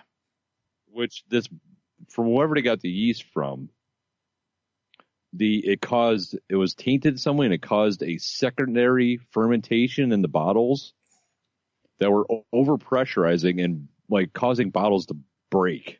Oh my. Like explode. Right. So they had to do a $2 million recall in their milk stout, which is pretty delicious. Right. And but they're now suing the company, right? And it's moving up the court systems. Yeah. They're suing the company they got the yeast from because in total they lost $6 million. Wow. Because, yeast is everywhere. Right. So they had to completely shut down and clean everything. Right. Every nook and cranny of the brewery had to be scrubbed down. Right. Wow. So that was, I can't remember how many weeks. I think it was a week to 2 weeks. They were completely shut down to clean. Right. So, I mean, that's a lot of money to lose in not producing beer. Yeah, certainly is. Wow, that's. Oh, and it destroyed several thousand barrels of beer. Oof. On the upside, at least, I mean, don't get me wrong, the exploding thing could be dangerous, but at least it's not something that was like making people sick on top of it. Yeah, for sure. So, yeah, at least it wasn't anything like that. Yeah. It's because I can't remember where I was. Someone had some homebrew, and they were telling you, they're like, oh, you got to make sure you uncap it like outside or over the sink. Yeah. Because the yeast is a little excited. And it was like, whoosh, it was like champagne, Did you saber it? Oh, that would have been awesome. Yeah. I probably would have cut my hand off because I'm a dumb guy. Derp, sword. Sword, hand, gone, hook, cool. Yeah. Oh, Tony, don't you know you can only have blunt objects? Exactly. Cave her head in. Yeah. Fucking A. Wait, that is wild, though. Yeah, it is. It's, wow. I mean, I'm not, I'm not a huge fan of milk stout. I think it's a little sweet, but I really like their Wake Up Dead. Okay. Oh, that's so good. Right. Plus, left-handed, it just makes me think of Skyrim. We know. Oh yeah. Right. Nice. Yeah. But yeah, that kind of, it's like, wow, we have to talk about this because beer. Oh, for sure. Well, sure. Right? Yeah, I didn't see that. That's crazy. For sure. Crazy. So, you saw how it came out that Apple admitted that they slow down old iPhones, right? Oh, do you mean the next news article I have pulled up here? Clearly I do. And before I was like, man, I'm about it. I was like, well, I'm going to read about this. And, when you read about it, the reason they do it makes sense. Although really they're probably doing it just to get people to buy new phones. But as the batteries get older, the more pull on them will kill the battery to where, your phone's done. Which makes sense. Right. But the mode that it goes into to do that slowdown, according to this article I've got, if you get a replacement battery, it doesn't go into that mode again until the battery gets to where it doesn't charge as well. Like it's in a weaker state, essentially. So, really? Yeah. So if you put a new battery, which don't get me wrong, putting a new battery in an iPhone is something that you either need to have someone else do or you need to really watch YouTube videos. You can't just snap off a back panel and put a new one in. It's unfortunately. You have to open the thing and you have to be careful that you don't screw some stuff up. But yeah, apparently that will fix the issue. So if anybody's been out of shape about it, you can just get a new battery. But yeah. See, that's interesting because I would almost rather my battery die quicker than have my phone act the way it's been acting. Yeah, see, that's what I was thinking too. Because I wish there was something in the settings to be no, I want Well, I don't care if you eat my battery. I don't want to have to reset my phone every other day, which is what I've been doing lately. Here's what's fun is that in the newest iOS, it looks like there's basically they changed in this newest iOS, the big update, not the little ones they've been releasing, but the big one. They switched it to where that mode is not necessary because the phone runs on more of a power save option than it used to. Right. But it's a better battery and it's a better system, whatever, however they want to word it. So your phone shouldn't, well, what do you have again? I forgot. You have 7? 6. Oh, okay. I forgot you're still using a 6. 6 plus. Right. I forgot you're back. Because I'm a hefty boy. Right. So, okay. So that could be what's going on with your phone then. But according to what I read in this article, it looks like you're supposed to be, or that they may be putting something in to where you can opt out, basically. Turn it off. I hope so. I mean, like I said, every other day I'm shutting my phone off to reset it. And it's the only way it works. And it only works better for half the day and then it starts clogging up again. Yeah. And that's weird. And it's fucking sucks. Yep. And it's not like, I'm doing exactly the same stuff I'd normally be doing on my phone. It's not like I'm, like streaming Netflix and, I don't know, smacking my face against it like I would have doing if I was filmed in a commercial. Right. Neanderthal. Yeah. Why phone no charge? Rock on it. Yeah. Just for shits and giggles, I looked up to see if Android phones, slow down as they age. And there's a lot of complaining from people that they slow down as they get older. But I can't find anything that's official on it. So, I don't know. Because I know that's where, as when this story came out, I saw a bunch of people on Twitter that immediately were like, see, Android, nah. And it's like, people on Android don't realize that they are becoming what they hate about Mac people. In that Mac people feel inclusive. And that's what Android people are doing. Both sides are doing it. I'm not saying one's better than the other, but they're doing it also. Right. So, yeah. Anyway, I just thought that was a really interesting thing. And again, I'm really glad I actually took time to read about it because honestly, it makes sense, because what that actually does, but you should be able to opt out of it. Yes. And again, I still think they're doing it to sell phones, you're not going to convince me otherwise, but I hear you. Yeah, it makes sense to me too, but I mean, I imagine you had the same reaction I had when I first saw that headline. I was like, fuck you guys. Yeah, my first reaction was like, I knew it. Yeah, you son of a bitch. Yeah. Yeah. And really, that's the thing is it's like, the biggest mistake that Apple's made here really is, they were using worse batteries, but they didn't tell anybody about this and not being able to opt out of it. Because, like you said, it's like, if it's my phone, I should be able to burn that sumbitch up as quick as I can if I want to.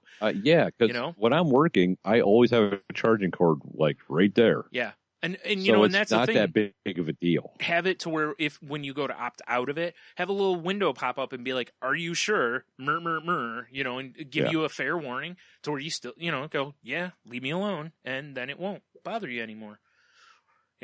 Or maybe it'll pop up once every few months or something like that, whatever. Or I mean, there's been times that I'm like, I don't have my charging cord. My battery's getting low. I'll just throw it in low power mode now, and it lasts forever. Yeah, exactly. So it's like, I don't know. Mm-hmm. Give me the option. Yeah, and that is probably the difference. I would guess Android phones probably have the option to change that. Probably, they definitely seem like they're more customizable. I don't know if that's the word I'm looking for. No, you're right. Yeah.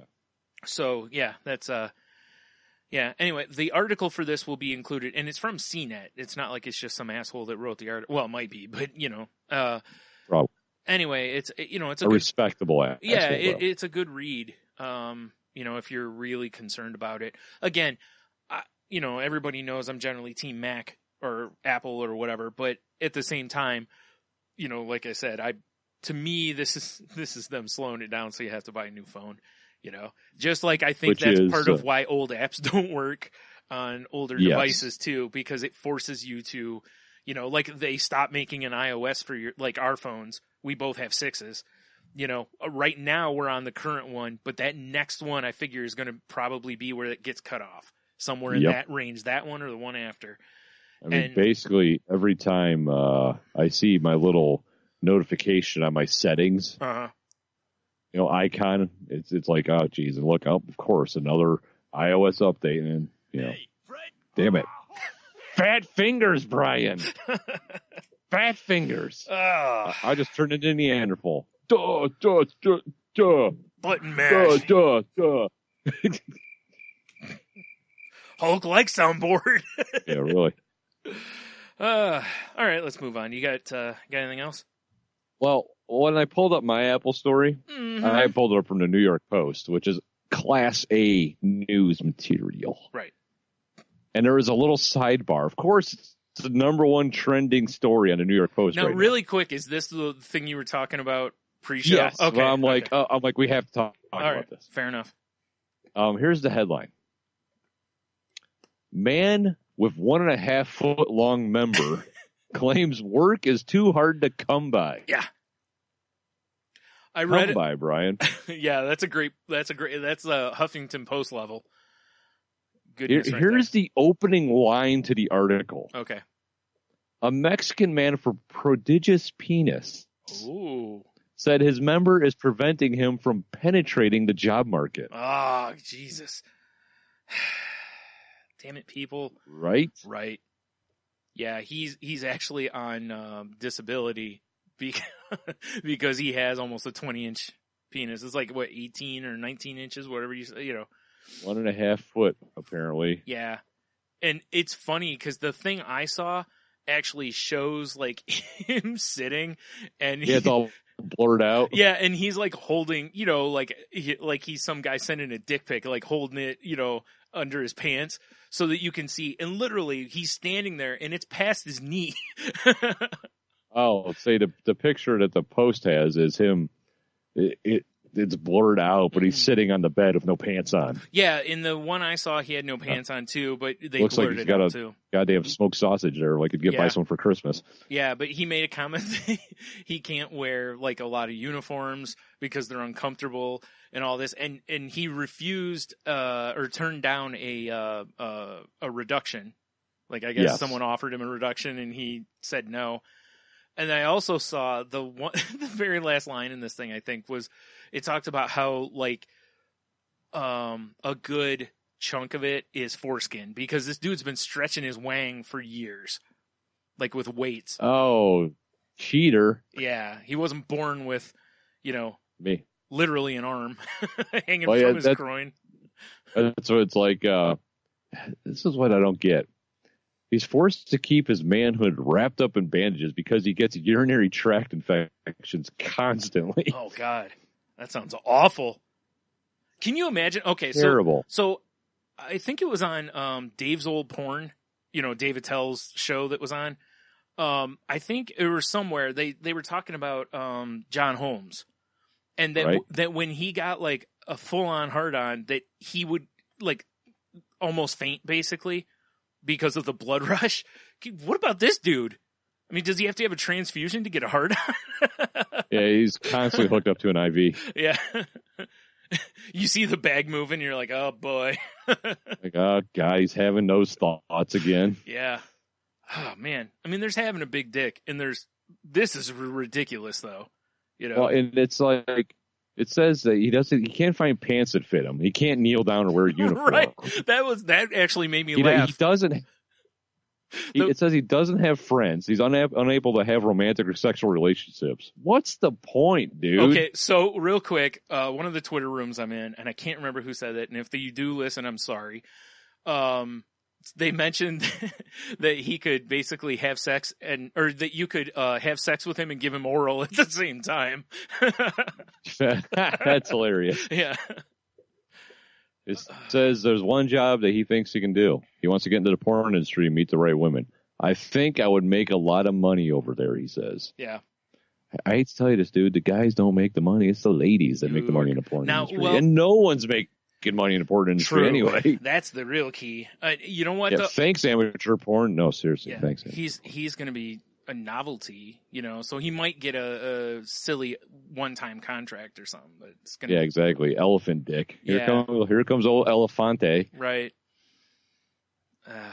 Man. Plus, you're 54, buddy. It's a 54. Listen, I'm not going to say old men can't do porn because Ron Jeremy, but...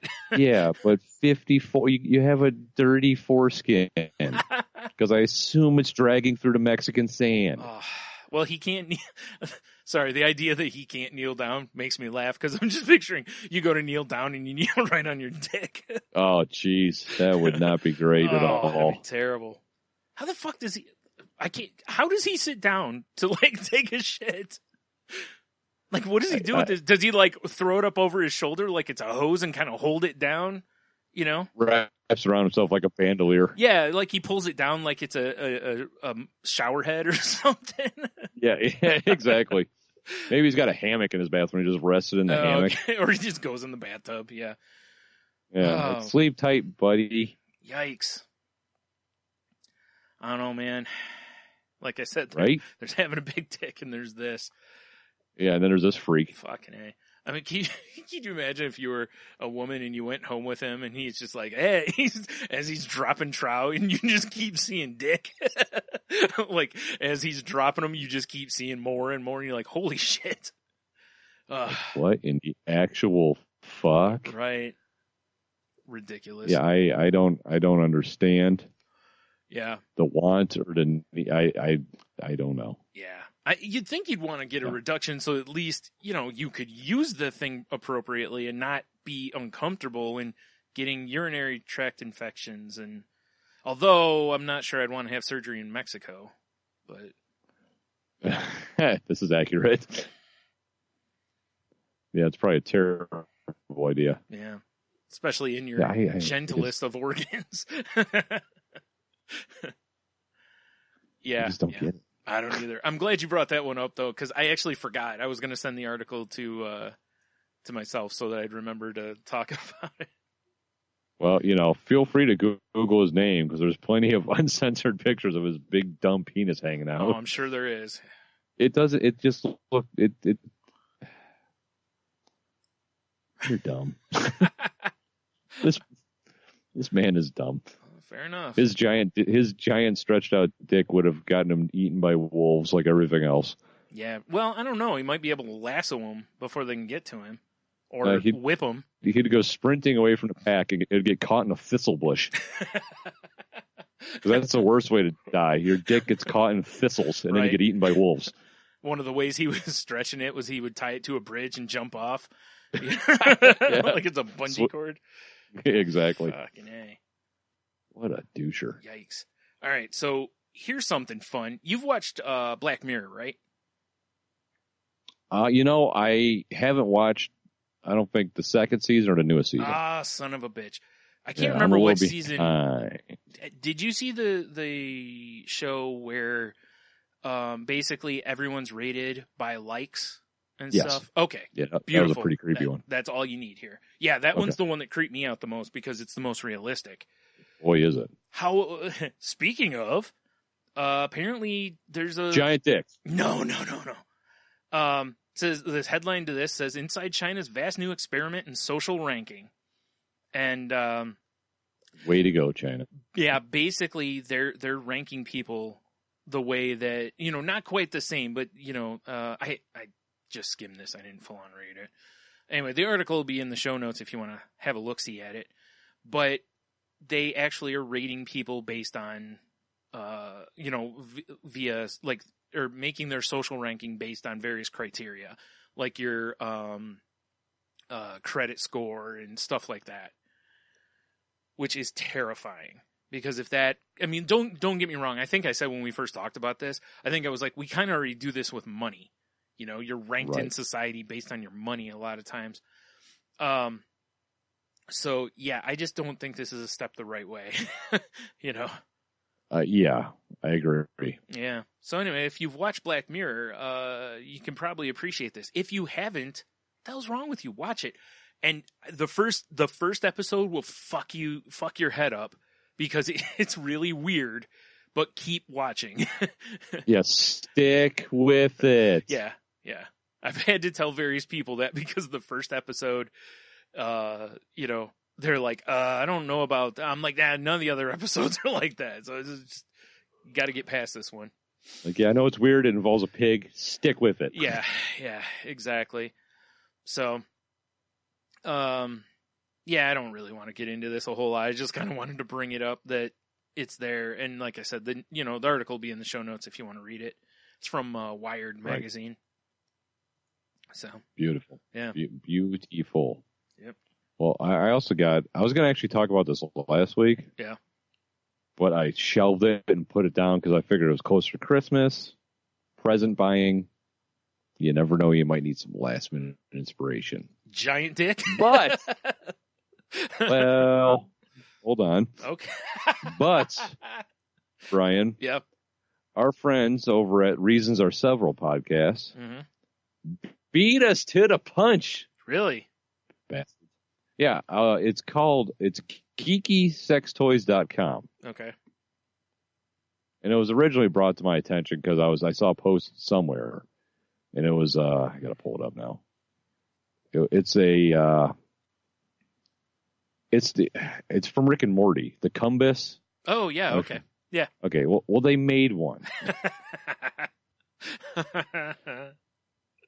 Awesome. So it's everyone knows what a regular old Cumbus does, but we'll explain it anyway. First, lube your Cumbus up with a bunch of schleem and insert your squanch into the fleeb. It's important you also rub the fleeb. That's how fleeb juice is made. Right.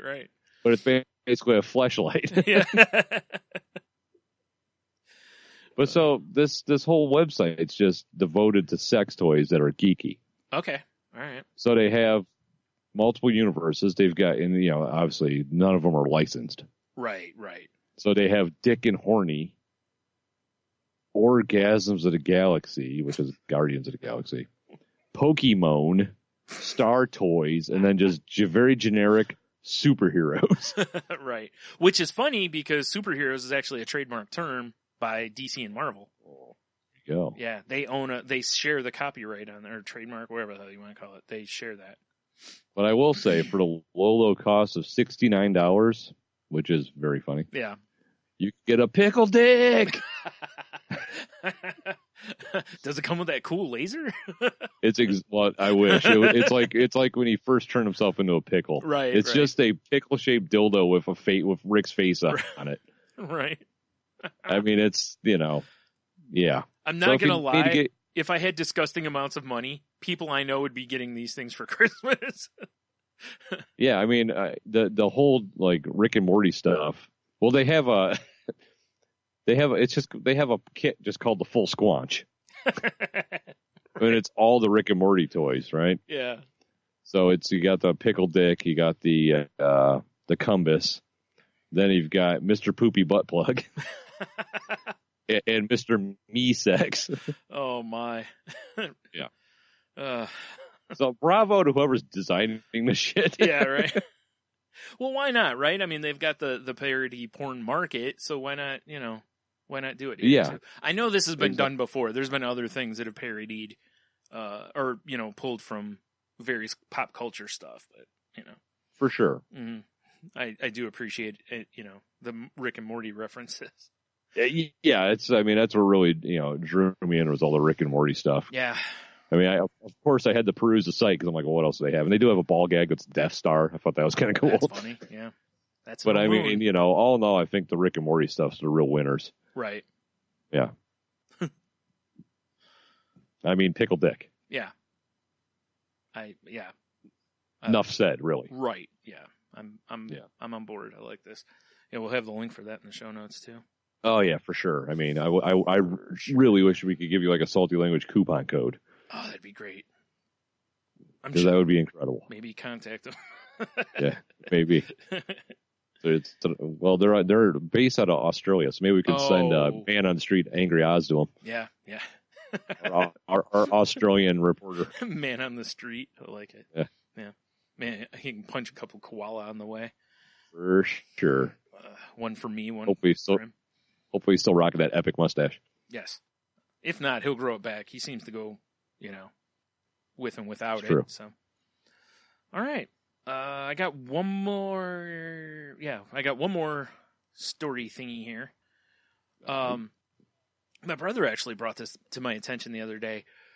Gibson Guitars sued Funko for trademark infringement over the guitars that come with James Hetfield. Oh shit, where are the other ones at? Slash and Kirk Hammett also. Oh, and Ace Frehley and Paul Stanley. Really? Yeah, because they all have a little guitar with them, you know. And, you know, you can look at the guitars and tell, like, you know, you see Slash, you can tell it's a Les Paul, you know, by the body shape. And right. I was talking with Heno about this Wednesday, and he was like, but you can't have a copyright on, like, the body design because it's just a normal, you know, it's a whatever. There's tons of guitars out there that are basically knockoffs. But what they can copyright is, where is it? You cannot protect the functional elements of a guitar, such as the design, but you can protect the non-functional elements. For example, there's no need for the V shape of a guitar arm. It has no effect on the way a guitar works. Therefore, it is non-functional and entitled to protection. So basically what this article here says is that Gibson has to sue to protect their copyrights. You know, to protect their product, basically. Otherwise, if they just let these things happen, you know, what's to stop a guitar company from making exact guitars, basically, you know? Right. So, yeah, that's interesting to me that, now Fender doesn't seem to care. Because there's a couple that have Fender guitars, and they don't care. Like, they're not suing. Huh. Yeah.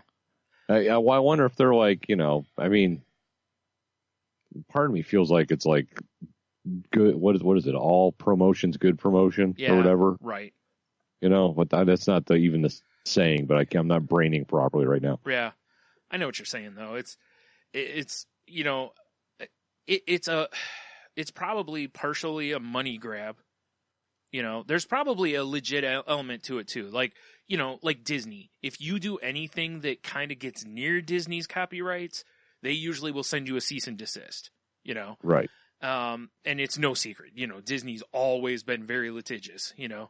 And, but they do it to protect their brands, you know? And now with Disney owning Star Wars, Marvel, all, you know, all this other stuff, they're that way about those products as well, because they aren't going to let you basically have Spider-Man because that makes them a lot of money. You know, that's a brand they got to protect. So there is a good element or good reason behind it, but at the same time, it's like, yo, they're not making guitars. They're making little gimmicks here. I mean, yeah, maybe, you know, they should probably pay you for the licensing. You know, if they're going to make exact looking type ones, maybe, you know, work out a marketing contract or something, but yeah. Right. Right. So right now, I guess they've been served. Funko's been served a cease and desist by attorneys. What's interesting is the Kiss ones that were, that are made with Gibson guitars. Those are not in production and they're retired long ago. You know, the Guns N' Roses and Metallica ones are on the market right now, and I don't know if there's any more guys coming out that play Gibsons or not, but you know, I just thought it's weird because on one hand I'm like, really? And then on the other hand, you're like, well, you know, like, because if it was me and it was my company, yeah, I would just be like, let's get a deal done. You pay us a little cash and you can keep making the guitars. Who cares? Everybody wins, you know? Exactly. Although I have a feeling that Gibson, apparently they made an offer to Funko, but it must have been too high. Right. And really, Funko's already, I mean, they've sold enough of these pops at this point. They could just be like, whatever. Hey, they're retired. And, you know, like, well, we're not making them anymore. Now, which means I need to get the Metallica and Guns N' Roses ones. All this cease and desist talk made me think of something. Seek and destroy. Seek and destroy. No. No? All right. A couple weeks ago, I was listening to Hobie. You know, where my wife's a podcaster at? Yeah, in that show with that Dead to Me guy. Yeah. Oh, yeah, right. But they're talking about how Budweiser served a cease and desist letter to a microbrewery. Yeah. Did you hear about this? I feel like I did, but I can't recall it, so, yeah. The brewery is, it's It's called Modest or Modest. Looks like Modest Brewing out of Minneapolis. Okay. And they made a beer called Dilly Dilly. Oh, right. Which is a double IPA, but it was inspired by the Bud Light commercials from the late 90s from the King saying Dilly Dilly. Right. Yeah. So Budweiser delivered their cease and desist with a guy dressed in period clothing of a town crier, and he had a scroll. Okay, that's hilarious. And it says, "Dear friend of the crown, Modus Brewing Company, congratulations on the launch of your new brew, Dilly Dilly Mosaic Double IPA. Let it be known that we believe that any beer that is shared between friends is a fine beer indeed. We are truly flattered by your loyal tribute. However, Dilly Dilly is the model of our realm, so we humbly ask you to keep this to a limited edition, one-time only run. This is by order of the king. Disobedience will result with additional scrolls, then a formal warning, and finally a private tour of the pit of misery. Please send a raven, letter, or electronic mail to let us know that you agree to this request. Also, we'll be in your citadel of Minneapolis for the Super Bowl, and would love to offer you 2 thrones to said game with 2 of your finest employees to watch the festivities. Enjoy a few Bud Lights on us. Yours truthfully, Bud Light." You know, I gotta say, that's a really good way to handle that. And like it looks like a handwritten scroll, and it looks like old timey paper. Nice. And they, they're like, hey, good on you for making this beer. Yeah. Don't do it again. Right. Because it's like, you kind of stepped on our we'll toes. take it to the Super Bowl. Yeah, right. I mean, just when they were like, because I'm thinking, that's really fair of them to say, hey, if you keep it to a limited run, no hard feelings. Just don't make another batch of it. Marvel and DC have done that with some comic artists that were selling stuff off and on, where they'll be like, like they're selling poster or prints at their table, and they'll be like, whoa, hey, you've got way too many of these. You need to cut that number down, or you can't do this anymore. So a lot of the artists, that's why they only do like 25 or 50 of a print, is that way Marvel and DC don't care, because there's not big money being made off of it.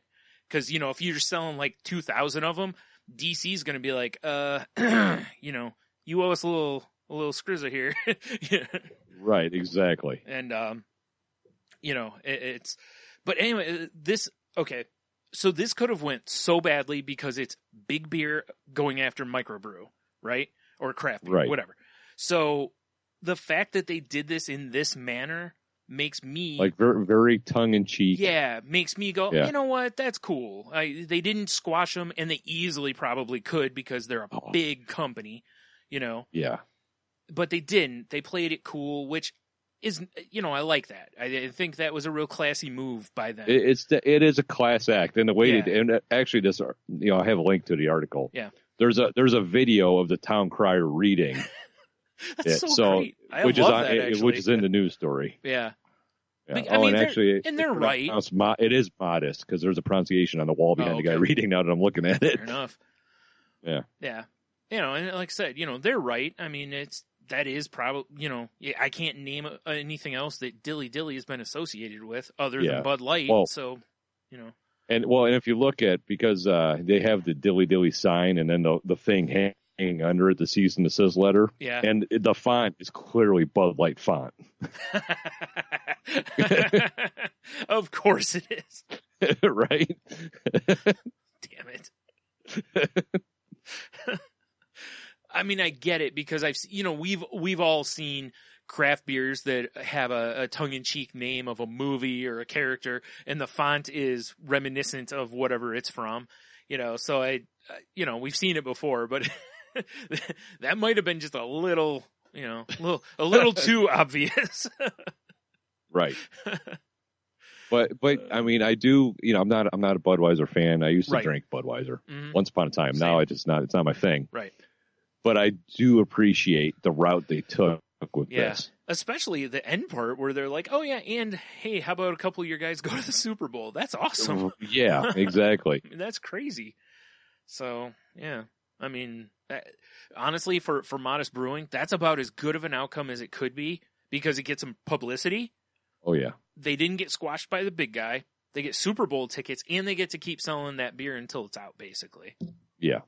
That's and I'm sure they can remake it and they'll just change the name. Sure. That's what I would do, obviously. Call it like the Town Crier or something. Yeah, right. That'd be funny. Call it the Pit of Misery. But yeah, I thought that was cool. And according to, because it doesn't say it in this article, but Hobie was saying that this brewery, then that letter is now framed, hanging up in the brewery. Oh, which I would should too. Be. I would too. Yeah. Oh, for sure. Yeah, with the dilly sign. Yeah, of course. Yeah, that's how I would do it. Yeah. Because people are going to hear about this and probably come in because of that. So yes. I could see that. So, yeah. And listen, in time, InBev will probably be buying them out anyway, so whatever. Seems to be the way it's going. That's what they're doing anyway, yeah. All right, you got any other stories? That's all I got. I just have a couple things I got to just touch on a little bit that annoyed me this week. Okay. One, gas station TV. Have you seen this? Yes. Why is it a thing? Right? I don't want to. Half time in this weather, I just can go hide in my vehicle anyway because it takes forever to fill the giant gas tanks on the vehicle to drive. I can't look at the TV because I'm siphoning the gas, so I don't. No. Oh, that's true too. But I don't understand why that's a thing. I don't need to be entertained while I'm standing here pumping gas. Well, not to mention we have phones that'll do that. Yes. I'm with you. It was weird though because the first time I saw it, I'm standing there pumping gas and it comes on. Like as soon as the gas pumps, boom, and it comes on. And it shows you some, sports scores and various stuff like that. Kind of like what you would see at like a doctor's office almost. It's just a generic, here's the weather, here's the sports, here's a little news, whatever. But then there was a commercial for the gas station, which I was like, I'm already here. It's like, oh, what are we doing for dinner, Dad? He's got like 14 gas station pizzas. Oh, I got it covered, kids. Yeah, we're all gonna die tonight. Who wants to play roulette? I don't know. You. Yeah. So yeah, that annoys the shit out of me. Yeah, it was weird. And the other one was I had to right before we're doing our Christmas. Tony's going to eat all the food last weekend. Yeah. We had run to the local grocery store. Now, Kroger's is our local store we go to. One thing with Kroger's is you wander close to the meat counter and it just smells like low tide because their seafood it can't be good. Yeah, you're totally right. It smells like hot death. It does. Every time I'm in there. Yep. They are currently running a special: buy one get one free shrimp rings. Well, who's buying these? Me? I got all the scrimps. I mean, I like scrimp. I don't trust buy one get one scrimp. What is this like mutant fucking Gulf scrimps that that like they're still peeling oil off of and shit? Ooh, tasty. They'll go down easy. I'm just saying. Yeah. I don't know, because really scrimps in this area you should probably just avoid altogether because they're not local. Yes. Yeah, like when we go to Florida, I'll punch a fucking fish in its face. Yeah, eat throw all it right the on fish. the grill. Yeah, exactly. Eat all the fish down there. Yeah. Sure. I will leg drop 83 shrimp. Throw them in boiling water. I want to see proof of this. That'd be but up great. here, I'm good. Yeah. Yeah, exactly. Yeah. Buy one, get one scrimps. Oh, boy. Yeah. Well, because I'm walking and I see these white arrows painted on the ground. Yeah. And I had to go to the meat counter because I needed like literally 4 strips of bacon because we made this delicious bacon blue cheese dip. Okay. It'll change your life. I know you don't like blue cheese. Nope. Dude. I hear you. You say it'll change my life. Incredible. I don't know. It will. Anywho. So I'm following these white arrows. I'm like, what is going on? And then I walk upon the BOGO. That's how it's said. Right. BOGO shrimp rings. Yep. And admittedly, the Kroger employee slinging the BOGO shrimp rings was a smoke show, and I almost bought 83 of them from her. To leg drop. Yeah, exactly. Do you know what BOGO scrimps go good with? Egg noglets. Oh, I was going to say like 14 rolls of toilet paper. That's probably also accurate. A plunger and some liquid plumber shit. No doubt. Ugh, yeah. No thanks. But no, her sexual wiles did not fool me into buying BOGO shrimp. Wow, that tells you how high your distrust of buy one get one scrimps are. Yes, exactly. Because normally you would have walked out of there with all the scrimps, And been like, why do I have all of this? Why do I Like, have what all happened? These? As soon as you get outside, you're just like, Yeah. what the hell? You go back in Exactly. because you're mad. You see her again. You walk back out. Damn it. Like, son of a bitch. Yeah. She got me again. She gave me werewolf disease. Oh, that'll happen. Wake up outside confused. I think you normally do that. That's Oh, yeah. usually like Yeah. after you've been drinking. That hasn't happened in a while, Yeah. but it's been known to happen. Wake up naked in the lawn. You know, how did I get here? Where are my clothes? Why are there dead townsfolk around me? Exactly. You know, normal stuff. Why do I have deer fur in my teeth? Yeah. It's so weird. Boy, I could go for an egg Noglette though. All right, so yeah, I had to touch on those two things. So last week we decided to open T-boners, which, by the way, kudos on your Instagram post this week. I was enjoying. How about that dick-shaped steak? Yeah, that was great. So this week, you know, we're going to have like a little kiosk that has egg Noglettes. Oh, perfect. Mm-hmm. Delicious. Like self-serve, like it comes out of a Slurpee machine. Like it's at a gas station or something? Yeah. Like they're just exactly. on rollers? Okay. Like I said, it's like the Slurpee. It's like a frozen margarita machine, but it's full of eggnog mix. Okay, yeah, and you heat it up yourself then. Or no, it could just be hot right there. Yeah. Yeah, you get a 5-gallon bucket of eggnoglet mix. Oh God. And you just dump it in there, you just let it sit in the heat all day. Can I get this cold? What are you, stupid? No.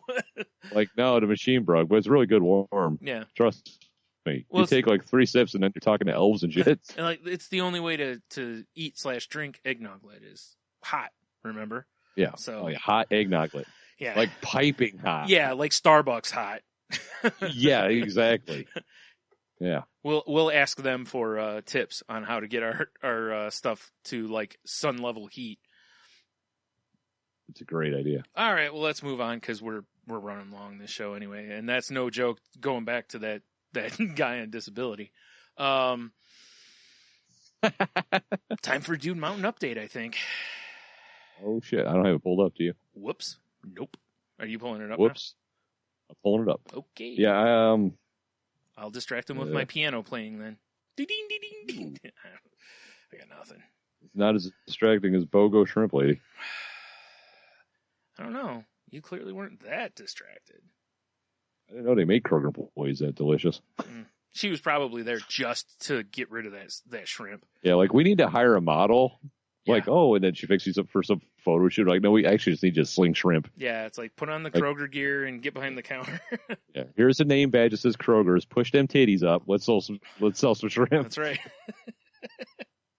That's what it says in the shrimp selling manual. Push them titties up. Yeah, let's sell some shrimp. Yeah, let's sell some shrimp. It's a mission statement. Yeah, I was they have it painted on the wall. I was just as you're gonna say. leaving. Yep. You smack it as you're leaving, like football players where they have the motto above them. They hit it before they go on the field. I saw some shrimp. Ah! Get all fired up. Yep. Pushing them titties up. Mm-hmm. Mm-hmm. I would say, there it is. So, Brian. Yeah. Dude Mountain. Nice. This is one of those weird times of Dude Mountain where there's no ties. Wow. I know everyone has their place on Dude Mountain right now. There's only 2 weeks left. Yeah. Isn't that crazy? Yeah, I'm pretty sure I'm mathematically eliminated. I too am pretty much in the fuckville category. Yeah. And I blame it on the week that I missed. Yeah, because you can't, this late in the season, you can't let everybody else get 10 points for free. And that's basically what we both did, 10 or so points. We were like, here's our anus, invade. They're like, yes, please. Yeah. This is Dude Mountain after all. Right. We're just sitting over here having cigars and, eggnoglet. Yeah, exactly, right. Hot eggnoglet straight from the machine. Yeah, that's right. Yeah. It's like a Jaeger machine, but it warms it up, so it makes it cold and delicious. Perfect. Ugh. Anywho, so we got number 13. We got Bend the Knee, followed by Holding These Nuts. Dr. Feelgood, Brian, you're in 10th. Oh, shit, you got mounted by the broth monster. Big Dev's ahead of you now, son. Damn it. That's no bueno. Yeah, well, what can I do when I skip a week? Yeah, fair enough. Sorry, I'm only a few points ahead of him because I'm next. Yeah. Then he got my wife, Jeannie, Right. the honey pot, the vengeful one. You got Hobie McHope facing 5th. Fuzzy and Fatty, those dogs are doing better than almost everybody. At 4th spot, John, Bon, Tom, Glistens, Neil from Daft Pod, and reasons are several. Right. And your dreams. And your dreams, of course. No, I meant yours. Mr. Jackal. Well, yeah, of course. I was talking in third person myself. Oh, okay. Right. Gotcha. Mr. Jackal coming in number 2 and still holding on to the number 1 spot. Reigning, defending. Yeah, right? Yeah. He's only 3 points ahead, though. This last week might get interesting. Yeah. Randy of Mount Savage, our buddy Garrett out there, enjoying apparently Christmas cookies and whiskey right now. Man, that sounds great. I wish Sounds like a great evening, doesn't it? Yeah, right? I wish I had some cookies. I just had I have the whiskey. I shouldn't say just the whiskey. Right? I know. We should dip cookies in whiskey. All right. It'd be a perfect dessert to the egg Noglets. I'm sure there's some cookie out there that actually would taste really good dipped in whiskey. Any cookie? Some may not taste great.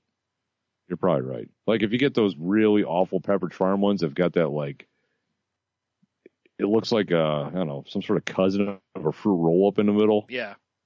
I used to think those cookies were the shit, and then I grew up. Right. Yeah. Yeah. Pepperidge Farm remembers. There probably are some various cookies, like a cinnamon cookie would taste all right in there, and, Ginger snaps, son. Ginger snaps would be good. I was just going to say spice, like, not like heat spice, but, like ginger snaps or cinnamon or whatever. Tasty. Anywho.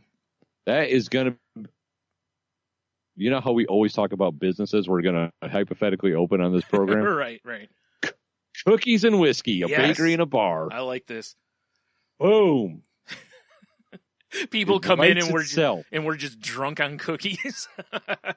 Yes. Booze infused Thank cookies. you, all recipes. Yeah. Chocolate chip cookies with Tennessee whiskey. Boom. Knew it. Knew there had to be something out there for it, because why wouldn't there be? That's 2 of my favorite things. Yep. Chocolate chip cookies and whiskey. Mm-hmm. The fuck? Yeah, I'd throw down on that for sure. All it'd have to be is chocolate chip cookies, whiskey, shrimp girl. oh, I thought you were just going to say shrimp. Some of that BOGO shrimp. Delicious. Yeah. This is going to help me purge later. Yeah, this is my extreme cleanse. Yeah. Boy. Like, I'm on that new BOGO shrimp diet. What? Huh? Yeah, I eat 2 shrimp rings and I can't keep anything in for days. It's amazing how many inches you lose. Yeah, it's true. Man.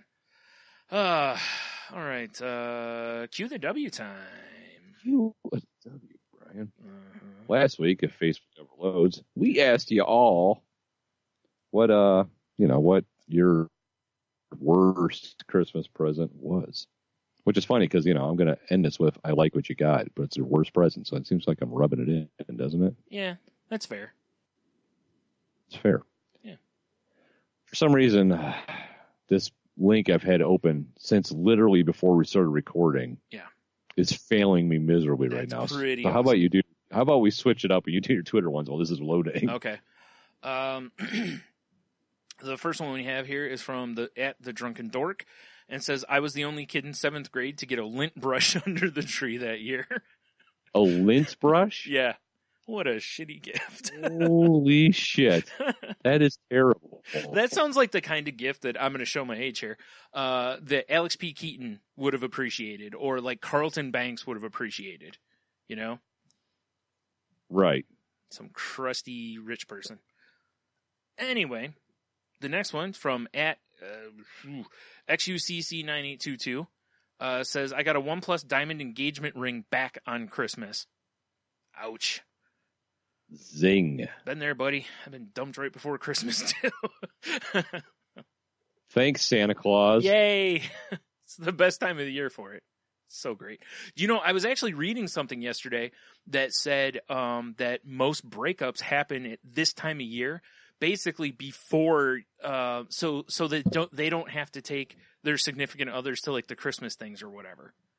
Really? You'd think it'd be right after. That way you'd get through all that without a bunch of stupid questions from like 40 people you never see, you know? Right. Oh, where's That seems. Melvin? You know? Well, maybe they're like, oh, God, I don't want to spend all day with that fuck. Yeah. I'm dating. That could be. I mean, don't get me wrong. I can understand that because there's some people like certain women it's probably like, do I really want to go to their family get together? No, I don't. Yeah. We're breaking up. Yeah. We'll get back together after New Year's. Yeah. Call me after New Year's. Right. Or call me on New Year's. Wink. Girl, you up? Yeah. What you doing right now? It's 11:58. Girl, the ball drops. You know what I'm saying? Girl, you up? I got peanut butter. Yeah, you're right. I know you're using that filter. Oh man, I'm looking for more. I know Henno. Oh, Henno emailed me. That's what it is. I was like, I know I got more, but I forgot he emailed this week. That's all I see on Twitter. If I missed it, sorry. Point it out to me. You know, like holla at us on Twitter and be like, hey, you missed my read, and I'm sad. Yeah, we will read it next week. Yeah. Via the emails, I got where'd it go? Fluffy Bunny Ash says she has two, and it's because one's a real one, the other's just funny, or just a funny story. For the funny one, one year, maybe about 7 or 8 years ago, I got a teething ring and dangly toy that you would attach to a stroller. My friend gave me the gift meant for her cousin's recent baby that was also named Ashley, and my gift got shipped halfway across Canada. It eventually all got sorted out, and baby Ashley and I did receive the correct gifts. That's pretty funny. Yeah. Like one of you got a rattle, the other one got a butt plug. That's kind of a weird thing, but hey, whatever. For sure. You know? Yeah. Like, what are we supposed to do this with the baby? That's a weird pacifier. I've never seen a pacifier flange like that. That's really odd. Who bought our baby Mr. Poopy butt plug? Oh my God, that would be hilarious too, because if they didn't know really what it was, they'd look at it, it looks cartoony, like something for a kid. Like, oh, that's hilarious. This is a great toy. I love Rick and Morty. Yeah. Grandparents come over and they're horrified because they know what it is, because, grandma can't. They enjoy the sex toys. For sure. Yeah, grandma's got a pickle dick at home. Yeah, at least one. And she said her real answer is she once got a Jack Daniels pack with a bottle and T-shirt and shot glass or something. This was after she stopped drinking. She's like, it wasn't a cool shirt, just the design of the label. It's not even good whiskey. Even as a non-drinker, I would at least be able to appreciate a Glenlivet 18 or something. That's something nice I can give guests. I can't disagree with any of that. She's right there. Totally right. Yeah. Yeah. I mean, a nice scotch is better than a bottle of Jack. Yeah, look, I enjoy the whiskeys, but I mean, I'll drink Jack if there's no other option, but there's other whiskeys I prefer. Yeah, same here. It's definitely not my go-to. Now, I will say, I mean, if I'm buying the whiskey, Jack might be what I walk out with, because, the ones I tend to like are a little pricier than Jack. Right. But, that makes sense. If she's not drinking anymore, to get her an alcohol-themed gift, unless it had something really cool in it, would be, then sure. But, just a T-shirt of the Jack Daniels logo, that makes it seem like they were just like, oh, I need something for Ashley. Like, how about this? Yeah, like we're at the liquor store. Look around, find a gift box. Right? And there's plenty of better gifts at the liquor store. She's right though. Like she mentioned, that they have friends over enough, so if somebody gave them a bottle of liquor, they just here it is for everybody kind of a thing. So and I could see that, because then, you at least get to share it with your friends or whatever. So Right. Not just Jack though. Right. That's like you said, there's definitely better. Like, for instance, New Holland has a gift set, usually. Mm-hmm. That's a bomber of Dragon's Milk, a snifter with their Dragon's Milk logo on it, and then a bomber of Dragon's Milk Special Reserve, which is always something delicious. Right. That's a cool gift. Yeah, I agree. Much cooler. I would make sweet love to that gift. You're right. Yeah. All right, so Henno said he tried to remember terrible gifts, but I either blotted them out of my memory or I was drunk. Sharon opens her sister's gifts literally over the garbage can. Last year we got subscriptions to Yachting Magazine and Inc. Well, INC, like Incorporated. Also armbands and headphones to iPods we don't own. At least the bright pastel throws make great dog blankets in the car. We love the annual surprise. She truly means well, but that's great. Over the trash. Love it. That is fantastic. All right. Cheeto Bandito. He said, what's the worst Christmas present I ever got? Well, my answer is simultaneously the worst and best present I ever received.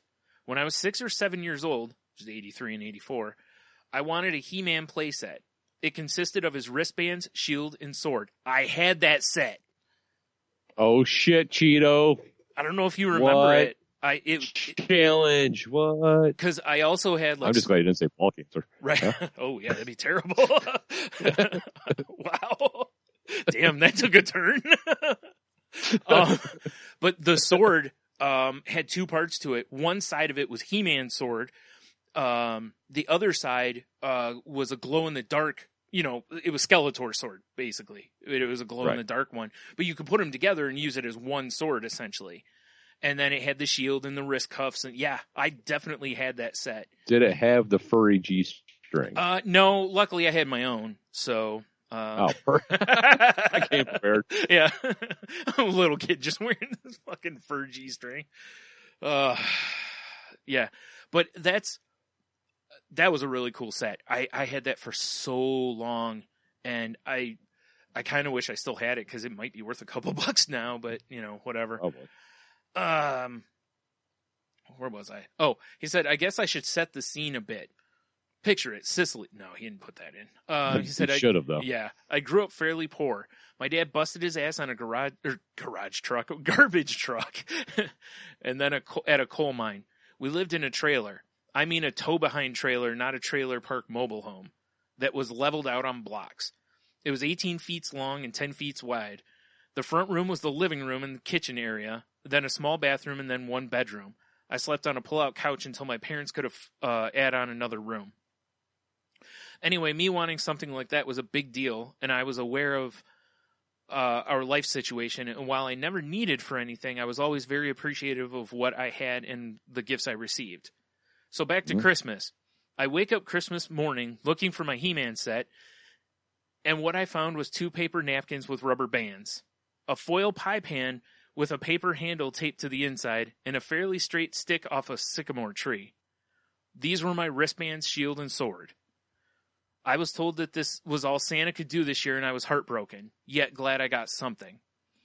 Now, you see, my dad loves a good practical joke, so after donning the outfit and having my picture taken, I was then shown that there were more gifts stashed in the back side of the tree, and after opening a few things, I then opened the He-Man set I had wanted. So yeah, the worst gift, but one of my favorite memories. That's a fucking great story. Yeah, that is a great story. And also, bravo to his dad. Amen. I was just going to say, I could see either of our dads doing the same thing to us. Oh, for sure. For sure, yeah. That's why I appreciate it so much, because I can picture myself in your shoes on that. Yeah, definitely. That was a good one. But you know what, though? The way I was raised, I would have been the same way. Whereas if that was all that could happen, I'd be appreciative that there was something. You're right. Exactly. That's how I was raised, as you appreciate stuff that people get for you, even if it's not what you want or whatever. I mean, unless it's done nefariously, like that episode of Lucky Louie. Right.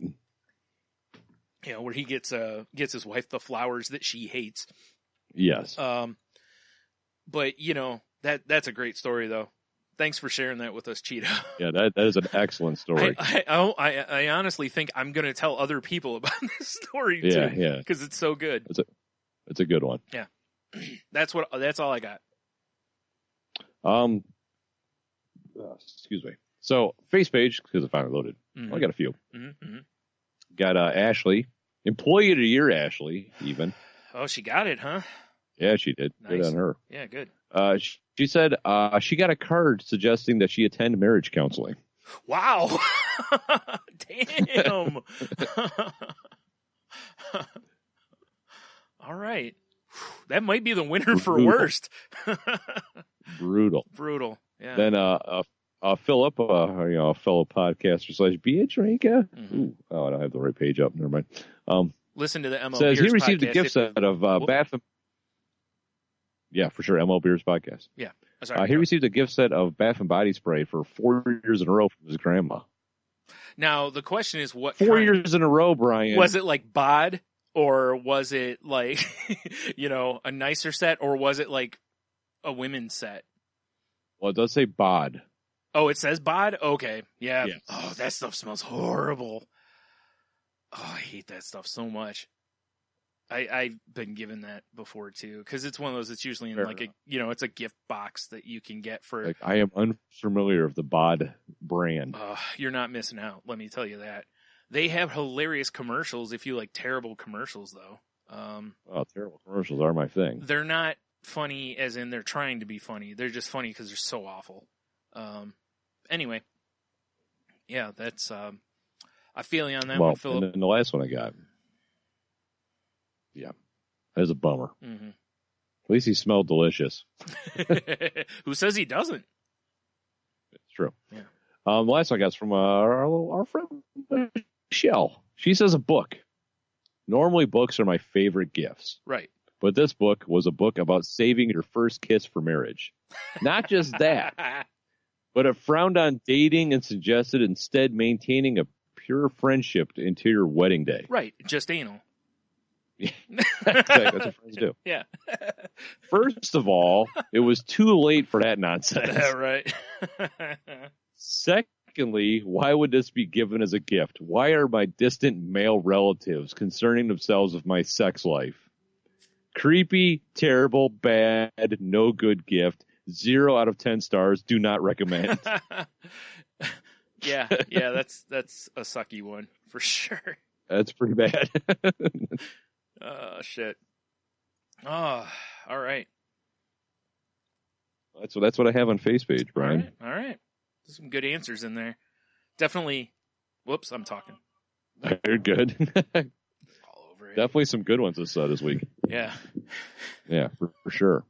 You know, it's funny because I'm pretty sure we've asked that one before, like a long time ago, I feel like. Or maybe it was just, maybe we weren't doing Q the W's. We were just like, hey, we want to know what your worst gift is. Like, you posed the question to me before it was official, Q the W or something. Yeah, it could be. Brian, when we've been doing it as long as we have, when you're the old, grizzled veterans, like we are, we've seen some shit. It's true. We have.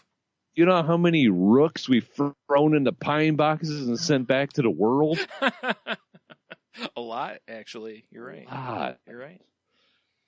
Ooh. Yeah, right? Yeah. All right. So what's what you got for this week?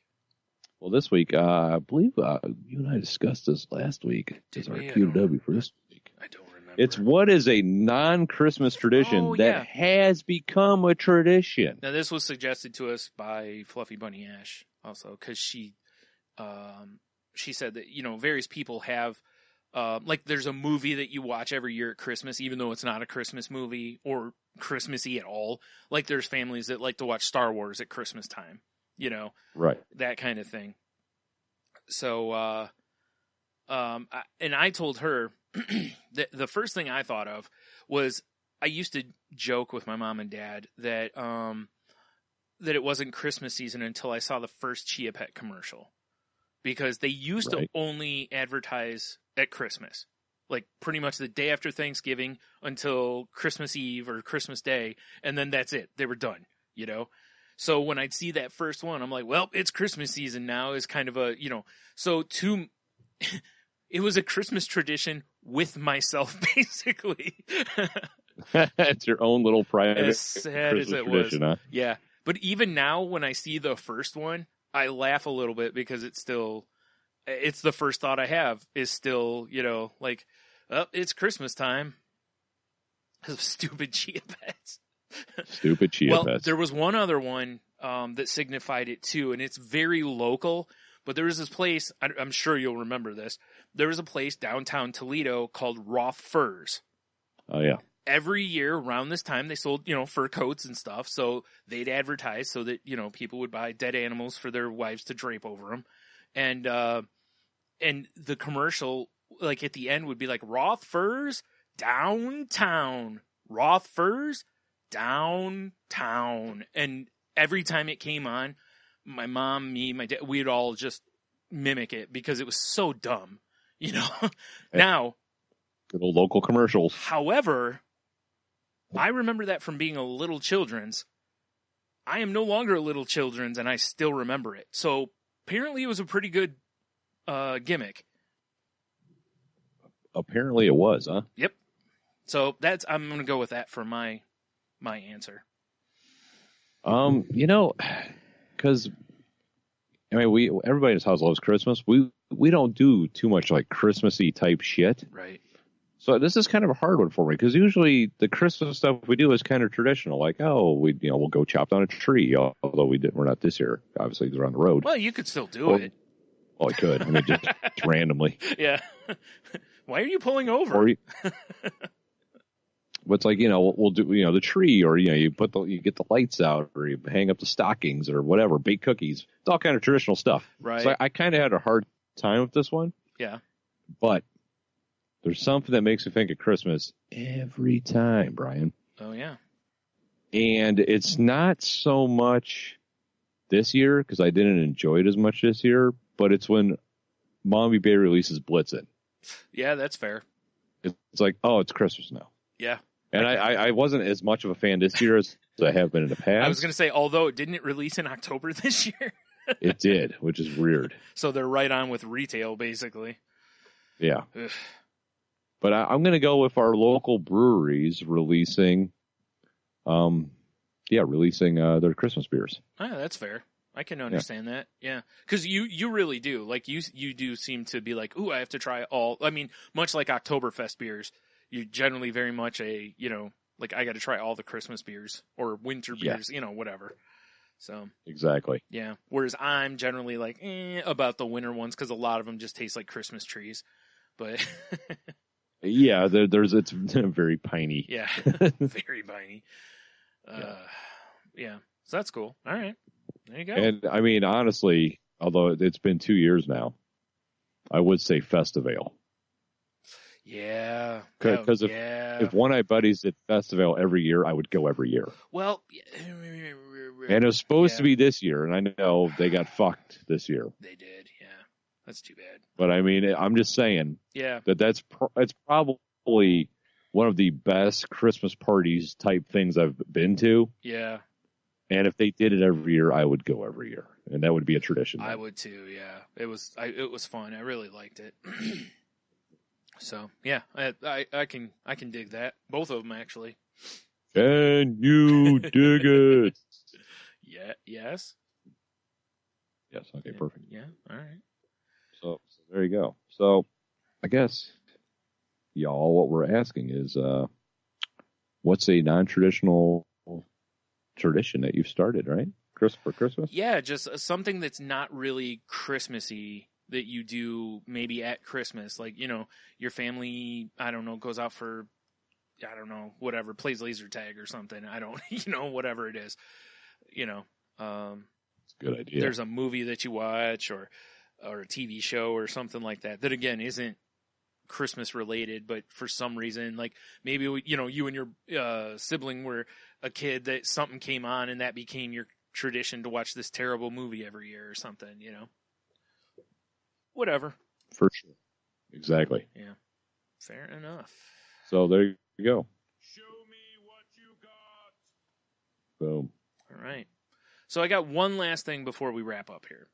Oh, right on. Which is, oh shoot, I gotta pull it up real quick here. If you follow me on Twitter, I posted a picture of this. A friend of mine named B got me an avatar done, draw it up by Aaron from The Obscure Gentleman. And if you're not familiar with The Obscure Gentleman, go to theobscuregentleman.com. They have a podcast. They do an online comic, which is fun. A lot of them are based on tweets. One of mine has been done because, I dominated that contest I was in. Goddamn right. I'm a king. Anyway, it was really awesome of her to do that. Also, I love it because it's a picture of me kind of sitting at, the microphone, with the windscreen and everything. And he absolutely knocked it out of the park, so. Yeah, it's a good looking picture. Yeah, it's on my Twitter. If you go, it's in my media. If you go, I posted it on there so everybody could see. So yeah, and if you want to get one done, again, theobscuregentleman.com, and have Aaron crush it because he's been just killing it on his art lately. So yeah, for sure. Just want to throw out a little, thanks to both of them. So unfortunately, I can't remember B's Twitter handle. I was just looking it up and I can't seem to get it right. Son of a bitch. Shit. You put that up in the kicker. I should post that on our salty Instagram. Yeah, go over. Yeah. Anyway, like I said, if you want to see it, you can go there. Both of their ats are in there if you want to, go follow them too. So yeah, there you go. It was cool. We did a Secret Santa thing, which I talked about last week, where I got the man crates thing. And then B just decided to hook her brother up. So, pretty cool. I've been drawn by Aaron before because of the strip of mine, or the tweet of mine that was turned into a strip. But this is cool because it's very much set to be an avatar, So, yeah. It's perfect. Yep. All right. You got anything else? Nah, dude. It's a wrap on my end. Cool. Let's wrap it up then. As always, we ask you to go to saltylanguage.com, check out all the things, past episodes. You know what? There was something I forgot to mention earlier about the Spotify thing is I don't think the earliest episodes are on there. I think it only goes back like 130 or 150 episodes. So if you want to listen to ones before that, you'd have to go, download them a different way. But they're available at saltylanguage.com. Right. You can stream them right from the site. So please do that. Check out, the various show links or the show, the links from the show in the show notes. I can't talk. Check out the networks we're part of, like the Tangent Bound Network. We're on the Geek Life Radio podcast list. And Force. Danger! Watch your back, danger! Entertainment. Yeah. So, So go check those places out and see if there's other podcasts that may tickle your fancies. Indeed. Yeah. If you'd like to help the show out, if you're doing any shopping on Amazon, please swing by our site first. Click the banner, it takes you right to Amazon. Doesn't cost you anything extra and helps us out a little bit. Or there's a Patreon link if you'd like to, pledge some monies to the show. And, we've got some rewards over on the website that are, we think are neat and hopefully people will want to utilize. So go check that out. And excuse me, if you're on iTunes, please rate, review, and subscribe. If you're using Spotify, Stitcher, or various other things, if they have a like or share option, please use those so that we'll move up in their search and what have you, and the rankings or whatever, the algorithms and the fanciful things. I got nothing. So, because leaderboard. Yeah. That's what we want. Got to climb the leaderboard. It's the only way we get to the wizard tower. Yeah, right. Old wizard tower. And also, we'd appreciate it, like, if you would retweet our tweets, like the show links and different stuff, or share our Facebook posts, or if you want to, share on Instagram or anything like that, please get the word out. Be the street team. Right. Or something. Exactly. I got nothing. All our social media links are there. Like I said, if you want the Spotify link, that's in the show notes. or just search Salty Language in the, search on Spotify. And I believe Salty Language comes up first. If you're looking for the Crazy Life, you may have to scroll down a little bit because it does not come up first. So, which is I think you're right about Salty Language. Horseshit. Yeah. So if you want to reach out to us, the best way is on Twitter. Ah, damn it. I keep talking over everything. That's fine. All right. You can reach us on Twitter at salty_language. You can find me at Stunami. I am at Monotony. Mm-hmm. And you can also, if you want to do a little Snapchat action, salty_language. I'm at Ninjitsu. That's pretty much if you want to just dive. It's like that's a dive into our personal lives. Want to see some real dumb shit I post? I'll go to Salty Language. It's full of nonsense. Yeah. In case you want to watch someone get power bombed into a pile of Legos, who doesn't? Get that. Right? Yeah. Want to see a dick-shaped steak? Sure you do. Get on that. Oh man! All right. I think that's it. So, yeah, we're just gonna go with that. So this should drop on Christmas Eve, Christmas Day, something like that. I'm not sure exactly when I'll post it, but if you celebrate Christmas, Merry Christmas. If you don't, if you celebrate, whatever else, that's fine. We don't care. No, Yeah. I kid. Yeah, accurate. Whatever it is you're going to celebrate, or even if you don't celebrate, hopefully, the next week's good to you, and you don't kill each other or something. So, unless it's with a stocking full of coal. Yes, that is fine, as long as someone records it and uploads it. Yes. Yeah. So, I guess until next week, have beer, you'll be fine. Don't you mean have a eggnoglet? Yeah, an eggnoglet, you'll be fine. You're right, it would be. Yeah, have an eggnoglet, you'll be fine. Stay fucking festive, I guess. I'm trying to think of something Christmassy. Right. And to all a good night. Yeah, that works. Yeah. All right, we're out of here.